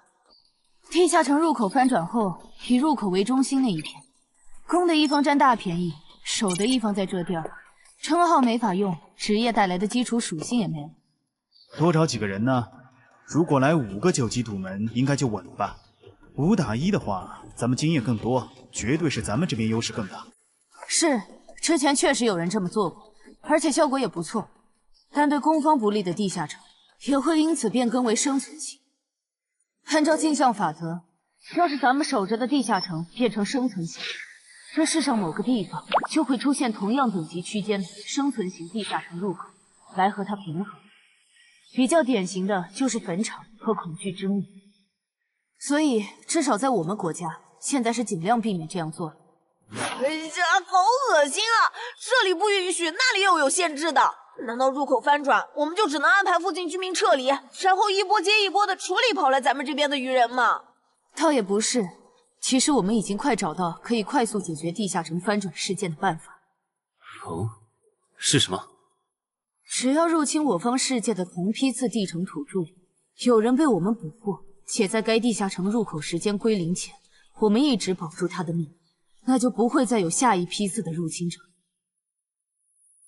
这次喊大家过来，是想和大家一起讨论我们最后几天的安全问题。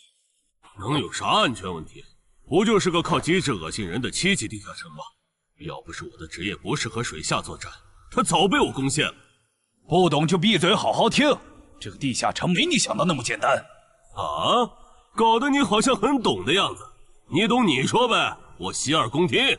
你没看这个地下城的名字和任务内容吗？摧毁潮汐愚人孵化池，这么明显的暗示你都没反应过来，我真是服了。要现在这样下去，最后几天活里的愚人能多到数不过来。如果他们的 BOSS 是团队增益型的，那某些不抱团的蠢货绝对死定了。骂谁呢？所以召集我们过来，是要商讨最后几天愚人上岸时咱们怎么自保吗？对。上个月我去粤省处理当地10级地下城翻转的事，知道了一些不能透露给民间的情报。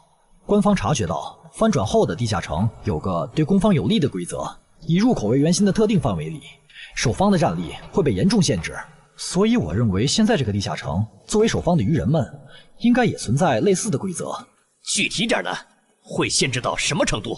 以我们为例，鱼人作为守方，我猜就算他们的 BOSS 是团队增益型，进入我们攻方有利的区域，这个增益效果也会被压制。称号不能有也就算了，连职业带来的基础属性加成也会被抵消吗？这限制未免也太大了吧！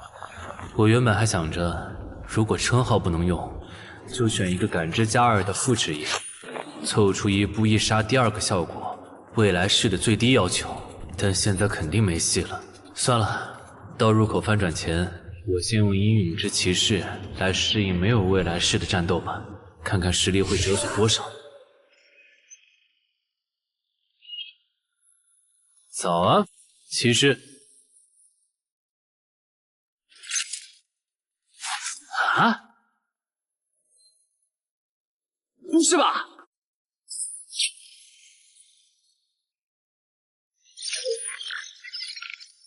没了未来式和称号加成的我，实力原来会下降这么多吗？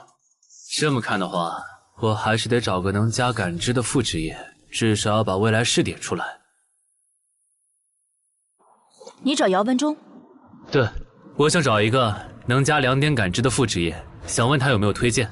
还有，协会内部是可以用贡献点兑换副职业的转职道具的吧？能是能，但这种和智、感、魅有关的副职业转职道具，所需要的贡献点有点多。你除掉高成勇得到的贡献点肯定不够。我知道，我来之前已经查过了。我有2个称号未被收录进官方的称号图鉴，我可以提交他们的获得线索来换取贡献点。行，那我叫姚文忠帮你整理一下。你现在就要定副职业，不再等等吗？距离你被强制征召进地下城还有半年呢，没准过几个月，新隐藏职业的最佳升级路线就能搞清楚了。不等了，我家地下城翻转后，我主职业的核心技能就会没了称号加成，得再加2点感知才能开启。这2点属性对接下来的我是刚需。行吧。这是协会掌握的能加2点及以上感知的副职业，你看一下吧。寻物师，你确定就要这个？不改了？啊，就他了，寻物师。行吧，那我现在就去联系福州的冒险者协会，让他们派评估师来东山看一下你手里的称号值多少贡献。如果价值大于寻物师的职业证书，我就向总部打申请。那麻烦姚哥了。您就是陈海先生吧？你可以叫我蔡吉，我的副职业是评估师。接下来由我为您评估至死地而后生和与传奇过招这2个称号的价值。好的。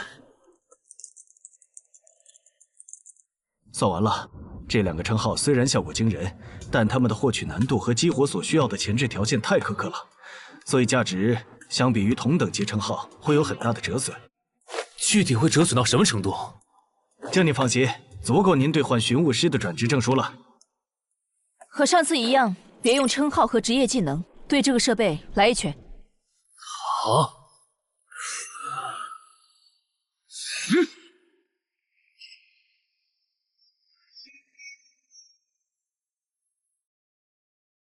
陈海哥的基础力量怎么只有13？我还以为他至少有14的。你别看他现在只有13，等他家鱼人地下城翻转的时候，他保底能练到14，也有可能是15。虽然陈海哥很拼，但13到14这个阶段，就连姚哥都用了2个月。陈海哥再快也不至于到15吧？不信算了。说实话，我挺眼馋你这个达人绷带的。等你以后用不上它了，能不能考虑一下平价卖给协会？可以啊，不过那得等我的力敏双16以后。原来你们在做力量测试，我说怎么找不到你们？程海，你的副职业转职证书到了。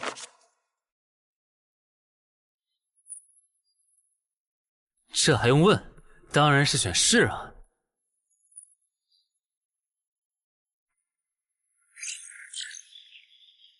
等等，不会吧，不会吧！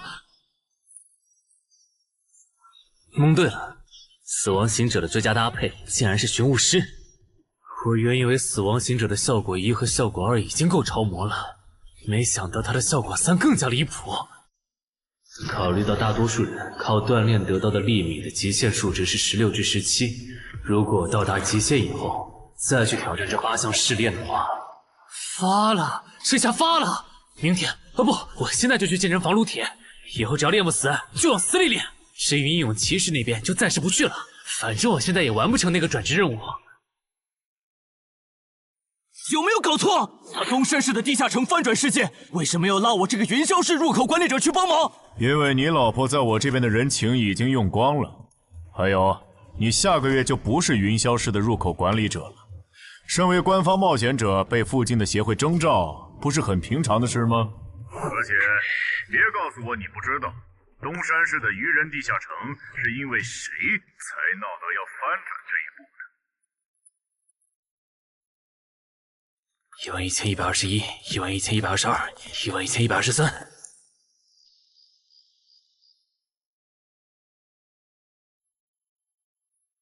大家再坚持坚持，最后一天了，扛过去，咱们就能回家了。曼哈努斯大人，巢穴现在有守卫24只，精英鱼人69只，哨兵队长和士兵共800。很好，我要用他们来提升我的等级，杀死森林里的冒险者，把他们的尸体拖回来。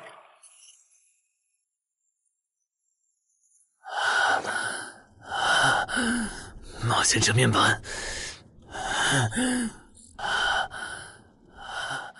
你这人真怪，明明再过几个小时地下城就翻转了，你不养精蓄锐，却在这里做力量训练，临阵磨枪也没你这么磨的吧？其实这2个月我一直都是这么练的。啊？倒是你，大晚上的不睡觉找我干什么？如果我说我的称号在催促我尽快离开这个城市，你信吗？什么？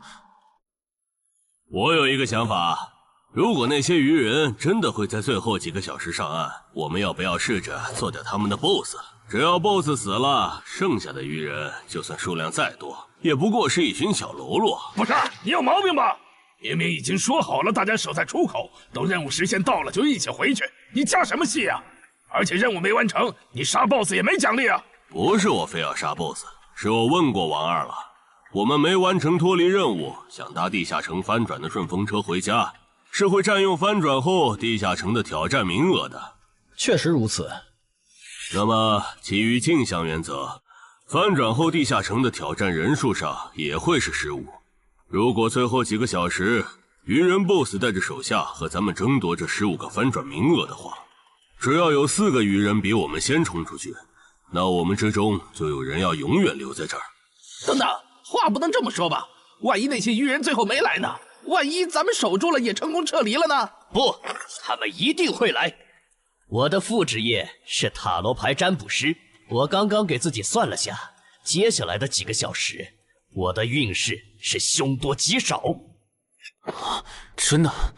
你啥时候知道的？2个小时前。我记得你这称号只能找出有危险或敌意的人吧，不然高成勇那次你察觉到危险早就退了，这次你咋发现待在东山是有危险的？就因为那次我发现称号有预警盲区，所以才加入协会，想用称号线索换贡献点，在内网找点能补称号短板的奇物，要不然这次又要被你连累。等一下，什么叫又被我连累啊？果然你和林姐一样，根本就没意识到你家地下城翻转后到底有多危险。啊！你再想一想，处于战场外的我竟然触发了危险预警，这到底意味着什么？说明风险区的防线拦不住鱼人，他们的活动范围会扩张到整个东山市。对，然后我就倒霉了，因为协会肯定会强制拉我和常金川去阻拦那些鱼人，这就是为啥我的称号一直催我赶紧离开东山市。这些推测，你和姚哥、林姐他们说过吗？说过，但他们认为那15个冒险者回不来，最后能从你家走出来的鱼人也不会超过15只。鱼人单体作战能力不强，就算突破防线，有10级的陈华宫和乌龙也能快速抓捕他们。你信他们还是信我？信他们的话，我就拉着我爸妈去隔壁云霄市躲几天了。我是想信你，但光凭咱们俩又能做什么？毕竟在你预见的未来，连10级的冒险者都失手了。不，我们能做很多。有我预警，再加上你的隐身衣，咱们先去收拾那些弱小又落单的愚人，把愚人对咱们世界的破坏降到最低。结果咱们3抽到的不是塔，就是死神，都不是什么好兆头啊！别告诉我你们真信了。如果张志兴的复制液真那么好用，他又怎么会沦落到和咱们一样的处境？这个他刚才不是解释了吗？他出发前占卜到的运势是愚者，但他错误的解读了它，不然其实可以避开这个地下城的。而且你看，咱们之中最强的王二和郎奇夫妇，他们的占卜结果都对应着象征顺利和成功的女皇、世界。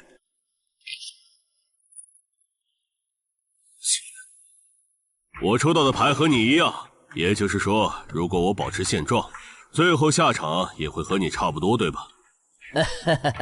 对，咱们很有可能走不出这个地下城。那你再占卜一下，如果按我的计划，大家合力干掉 BOSS， 把剩下的愚人赶回湖里，我的运势会不会好转？行，等一下，先别占卜，你的计划还有完善的空间。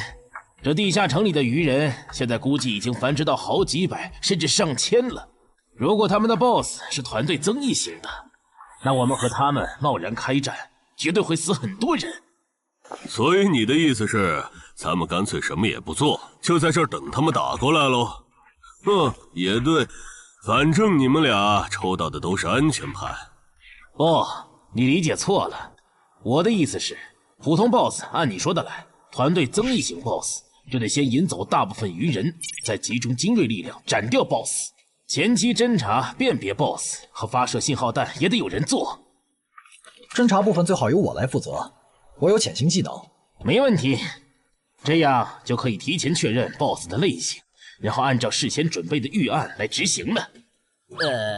感觉朗奇的方案要更可靠些，我按他说的占卜吧。可以。这么做确实能低风险的解决掉一部分落单愚人，但如果可以的话，我还是不想让失控之事发生。我打算再劝一下姚哥，但这需要你配合。你能和我一起去我家，用称号确认一下入口对面危险愚人的数量和质量吗？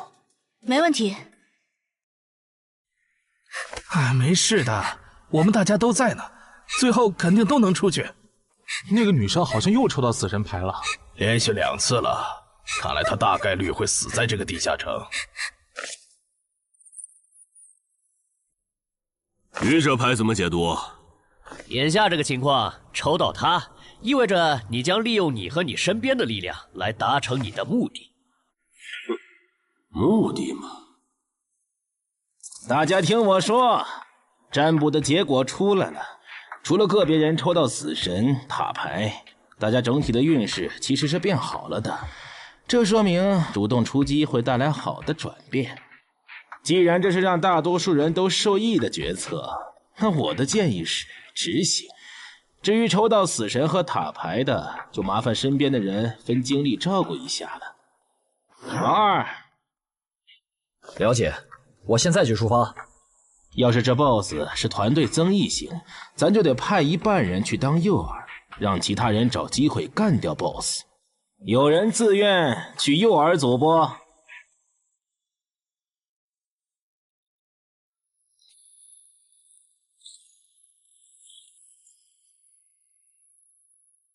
坐镇后方，身边还有同种族精英保护，是团队增益型 BOSS 没错了，得赶快把这个情报同步给朗奇他们。开始了吗？愚人的总攻，红色的是团队增益型 BOSS。惨喽，要当诱饵了。王二发出的信号弹，你们也看到了，来的是团队增益型的 BOSS。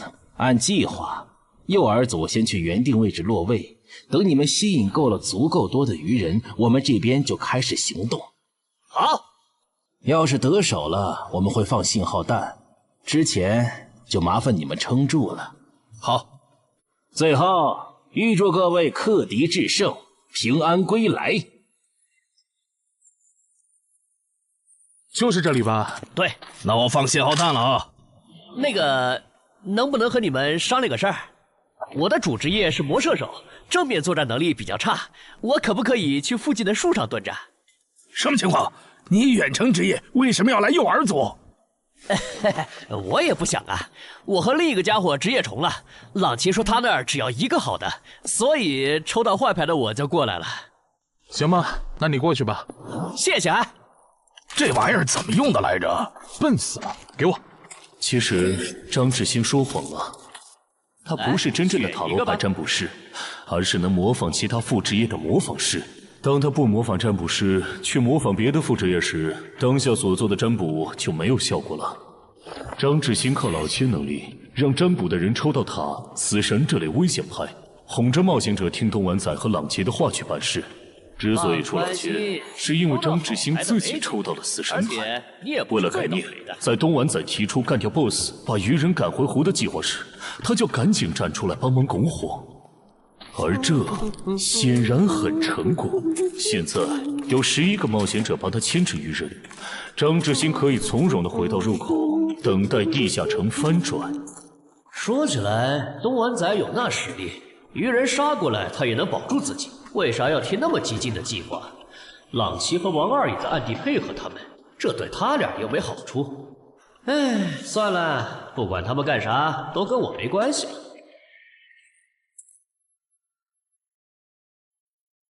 这好像是个一次性的异世界奇物，林军。这个就是刚才发送红色的发光物的武器，其作用八成是提醒他的同伴们我们上岸了。林军大人，你看天上。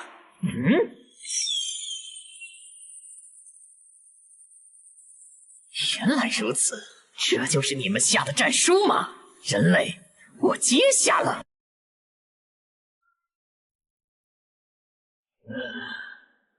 过去这么久了，怎么还没有冒险者的尸体被带回来？可能是因为那些冒险者藏得很深，领军大人光是找到他们就要费一番功夫。您再等一下嘛。那就再等一下，如果还是没有，我就亲自上岸狩猎。鱼人怎么还没来？你说他们会不会没看到我们发出的信号弹呢？应该不至于吧，毕竟这玩意儿这么显眼。护住我身后，鱼人来了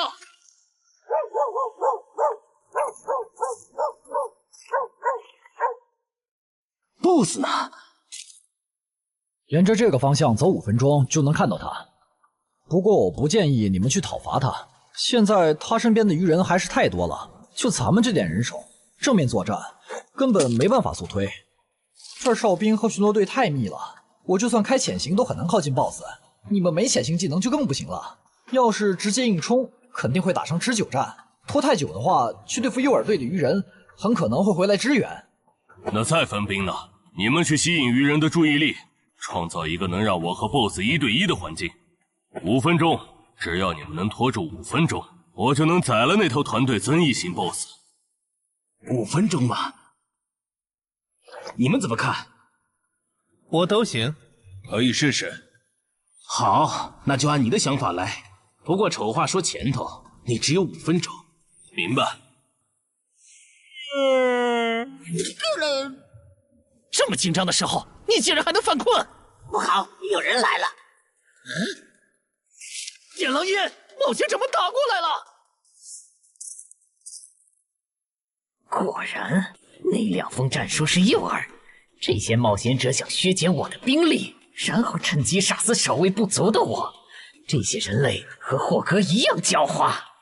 既然敌人已露面，咱们要不要分一半的巢穴守卫去帮忙？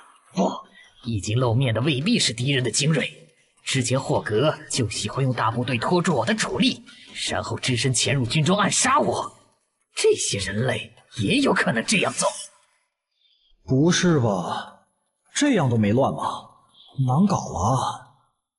算了，不等了。大人您别冲动啊，暗哨现在很危险的。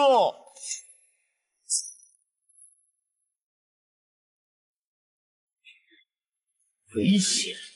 难道你认为我不如那些冒险者吗？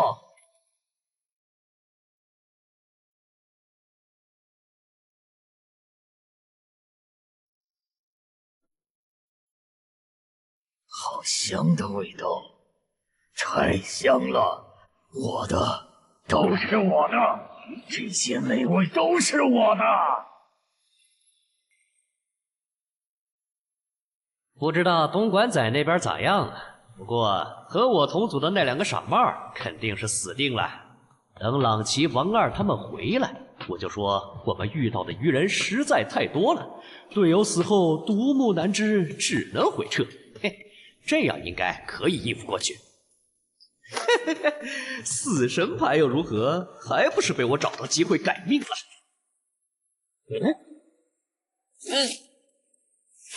那个鱼人怎么回事？绝不能放他活着离开，至少在地下城翻转前，不能让鱼人知道入口位置。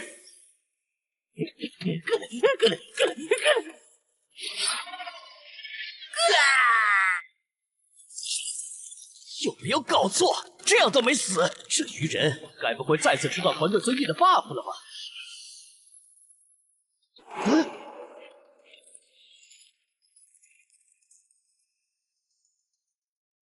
靠北呀！你干什么 ？BOSS 身边的护卫可还没有被引走呢。无所谓，大不了一起杀了。领军，不用提醒，我看得出来，他可是强。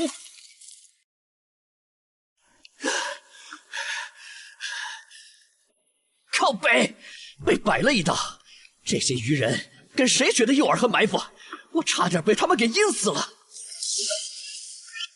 不会吧 ，BOSS！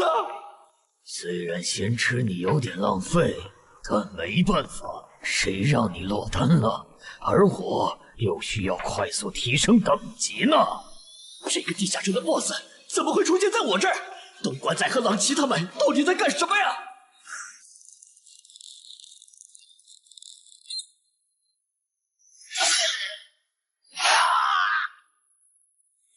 开什么玩笑！他的8级魔射手竟然会栽在一只低等的鱼人的手上！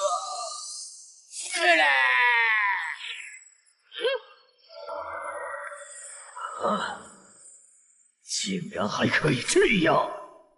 原来低等级的鱼人击杀高等级的人类冒险者可以升阶。小子，大人，你把发生在你身上的事一字不差的去说给鱼人领军，然后让他分一点鱼人类我这边。我需要新的炮灰，还有我的战利品也催一催。好的，曼哈努斯大人。有没有搞错？这是个7级地下城，为什么会冒出这么多怪物？别藏了，王二，来帮我！这只 BOSS 身边的护卫太多，我攻不进去。领军，看那个人类冒险者的反应，他好像不是一个人来的。我们要不要别上了他的当？之前霍哥刺杀我没成功，就假装还有帮手藏在周围，我只能留些护卫警戒，结果让他跑了。我可不想再碰上这种事。被骗了吧？正如已故的冒险者张志新隐约察觉到了，东湾仔、王二、朗奇确实各有算盘，区别在于东湾仔主职业是狩猎大师，他想要杀掉2个不低于自身2级的不同 BOSS 完成进阶。王二的野心更大，他想要得到传说中的奇物升级券。不是吧？他怎么又变大了？有什么问题吗？你怎么看起来表情怪怪的？啊，没，总感觉心里毛毛的，好像有什么事情发生了。王二经常和闽月两省合作，处理过不少地下城翻转事件，所以知道很多不能向民间公开的情报。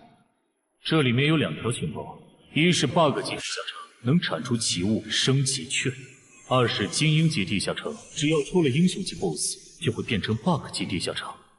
可惜后面进来的人都不擅长水下作战，王二也不擅长，只能眼巴巴看着奇物升级券没了。暗杀者王二，我记得你好像也接 BOSS 相关的委托是吧？你有需求？我打算独立狩猎这个地下城的 BOSS， 想请你压个阵。独立狩猎 BOSS？这个人该不会也知道奇物升级券的产出机制吧？你有水下作战的能力，你刚才没跟我们说实话。不，我是旱鸭子。不过我认为在任务时限结束以前，湖里的鱼人不可能不上岸，我们迟早会和他们开战的。就算击杀了 BOSS， 也不能通关啊！难道说杀 BOSS 这件事对你来说有额外的好处？好处嘛，是有一点。我的主职业需要我独立狩猎海陆空3种类型的 BOSS 各一只才能升阶，鱼人种 BOSS 一般不会很强，我不想错过。我考虑一下。可以，没问题。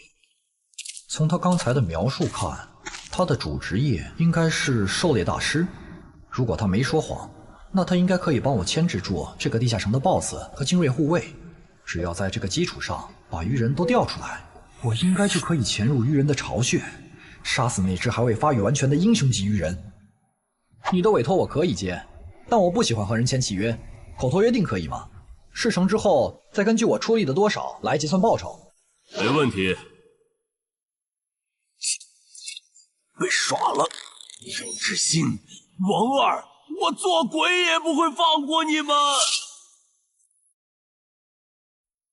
这就是你说的杀死人类的冒险者后会进化？为什么他没有？可能是还有别的触发条件，但我们不知道吧。领军，我先带着尸体去找曼哈努斯大人。去吧，等我这边弄清楚进化条件以后，过去找你们。这都多久？东莞仔那边还没完事吧？连个信号也不发，他不会已经死了吧？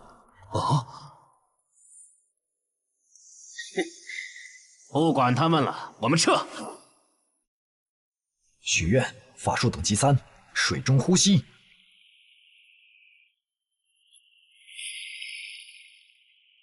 啊！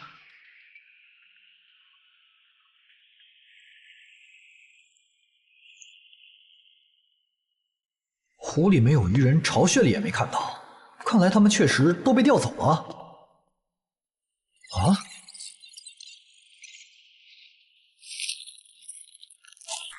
曼哈努斯大人，这是您要的尸体。可以，但我要的炮灰呢？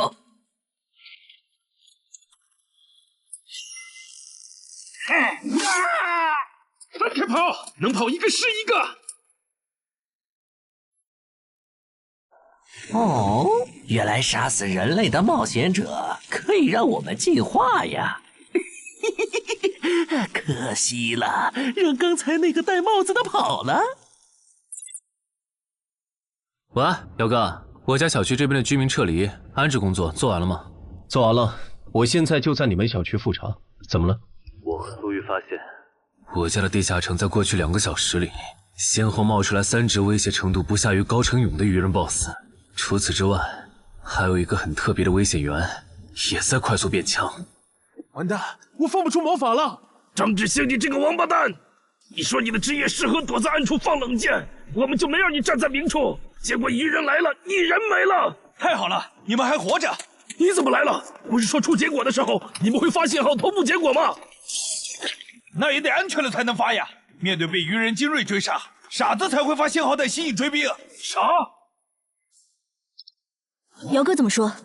他说他和漳州的10级官方冒险者陈华公已经到楼下了，让咱们现在下去。行吧，我先说好，等下你如果没能说服他们，那这次地下城翻转事件你就要听我的。可以。这就是你出的馊主意！现在 BOSS 没推掉，人死的就剩咱们仨了。你守在出口，大家都有可能回家的。你不能全怪我吧？是东莞仔提出的大 BOSS， 我只是在这个基础上优化了细节。而且我能给的方案，你们当时不都认同吗？他们吵起来了耶！为什么你的关注点总是这么奇怪？那个异位面入口，难道不比这2个人的内讧更值得注意？领军大人，有进化过的鱼人带着冒险者的尸体回来了。领军大人，这是曼哈努斯大人要的尸体。你们进化前是哪种鱼人？进化后有什么能力？我进化前是精英鱼人，现在可以释放火焰魔法。我进化前是鱼人队长，现在可以分泌具有不同毒性的毒素。同样是击杀了人类冒险者，为什么最强的巢穴守卫没有进化？等等，最强？你去找一支鱼人哨兵过来。哈什么哈？让你去你就快去。令军大人，他行吗？可以，去把那个人类冒险者杀了。原来领军大人想要现场观摩进化的过程啊！他在测试进化的门槛，笨蛋。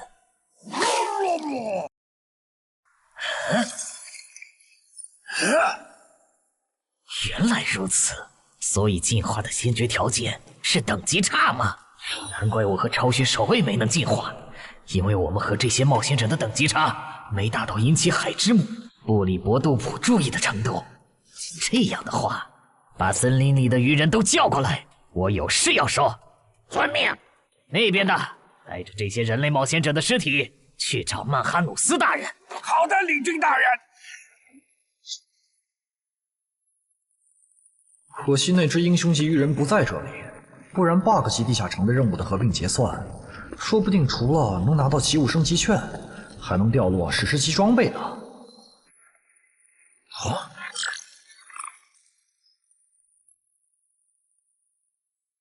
什么？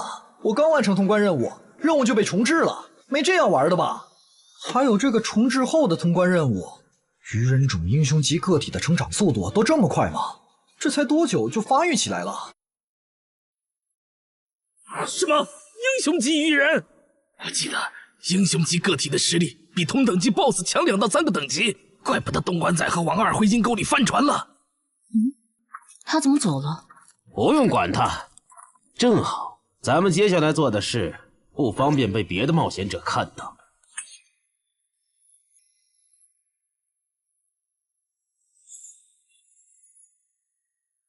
把死在地下城冒险者的灵魂和掉落带回来。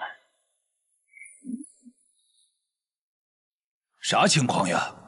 更新的通关任务是怎么回事？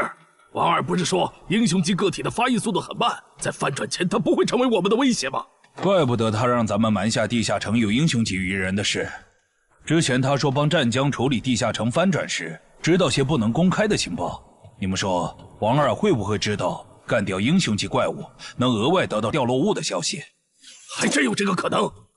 这么看，他说不定还藏了一些底牌没跟咱们同步，比如有可以帮他完成脱离或通关任务的奇物。对，正好湖里的鱼人现在都跑上岸了， BOSS 又在被东莞仔讨伐，我猜王二一定会趁此机会潜入鱼人巢穴，尝试通关。可惜地下城因为英雄级鱼人超前发育的原因，升级了任务内容，也跟着重置了，他白折腾了。就这个叫曼哈努斯的英雄级鱼人，能当9级生存类地下城的 BOSS， 王二根本就没法单干。他算计来算计去，结果把自己坑了，真是活该。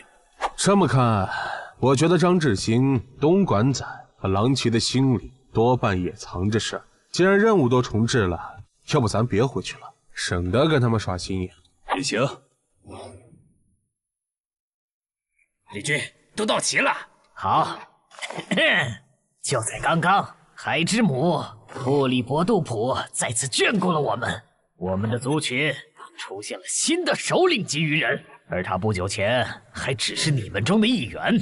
不同以往的是，这次升级不用那么麻烦了，你们只要在这片森林里找到人类冒险者，杀死他们，就能成为和我们一样的首领级鱼人。我们还找到了通往冒险者世界的入口，那个世界肯定有能让咱们再次进化的目标。不过在此之前，你们得先把这片森林里的人类冒险者解决掉，让自己变强。所以去杀戮吧，去升级吧，去用冒险者的血来取悦我们的神明布里伯杜普吧。领袖，曼哈努斯大人，这片森林还剩7个人类冒险者，其中3个正在快速远离我们，还有1个落单的。如果你们想要狩猎人类冒险者，从而进化，建议先从这个方向的落单冒险者开始。不可思议，吃了这么多冒险者的曼哈努斯大人，竟然变得平和了。要是曼哈努斯大人能一直保持现在这样，那培养出了曼哈努斯大人还有好多首领级鱼人的我们，说不定真能回到拜戈尔格陛下的鱼人国度。你哭什么？没哭，只是风大迷了眼睛。刚才说的那些，都是苏玉用称号检测过后的结果，所以我们怀疑我家的地下城翻转前，会有更多的鱼人成长为 BOSS。被那些鱼人吃到了规则红利吗？这算是比较冷门的规则了。正人君应该没跟你提起过，在探索地下城的时候，弱者击杀等级远高于自己的强者，会获得特殊奖。对鱼人来说，这个奖励是进化；对咱们来说，就是属性点、超稀有称号和罕见掉落。那几个变成 BOSS 的鱼人，应该就是杀死冒险者的幸运儿。不过他们的挑战等级不会很高，顶多和地下城等级持平就是了，不用在意。但被困在地下城里的冒险者不是有15人吗？如果让鱼人大量进化，我们岂不是要同时面对15只鱼人 BOSS 的入侵？不至于，他们敢来找澄海的麻烦，说明他们比同级的冒险者要强很多。这些人聚在一起，不是一个小小的7级地下城能将其团灭的。当然，如果你实在不放心，用称号测一下我，看那几个新出现的 BOSS 鱼人和我比，谁更具威胁。激活技能，精力提升。好夸张的体魄！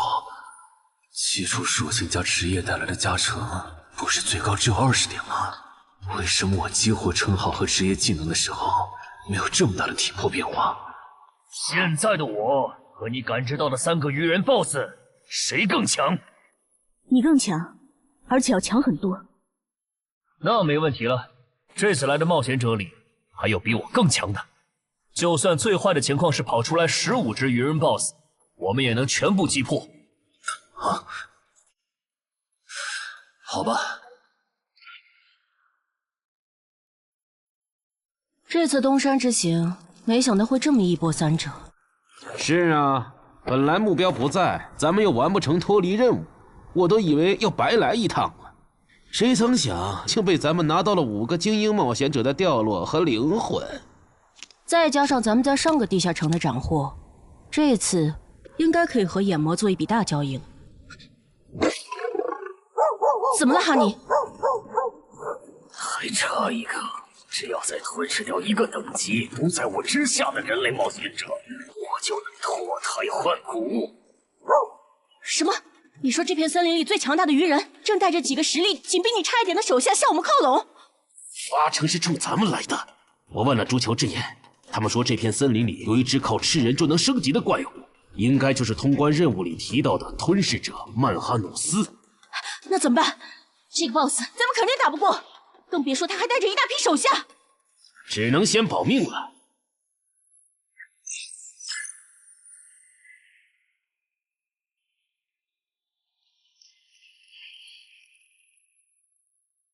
这批灵魂不错，我可以给你4个单位的司导之眼和1个单位的督军之眼的召唤额度。等一下，我这次不打算扩充召唤类目。那你要什么？我想请您帮我杀掉您身后这只英雄级鱼人。可以。要不咱们还是向漳州协会报备一下吧。不用，现在主职业进入第2阶段的我，真实战力少说也有12级，区区7级翻转地下城，在有我和散人联合吴龙兜底的前提下，你觉得不保险是有多看不起我们？好吧。我不明白，姚哥和那个叫陈华宫的官方冒险者，为什么就不肯多叫些人来帮忙，多一份保险不好吗？这也是没办法的事，毕竟别的地方也有地下城翻转，来这边帮忙的多了，去别处的就少了。那也不能。等一下，电话。喂。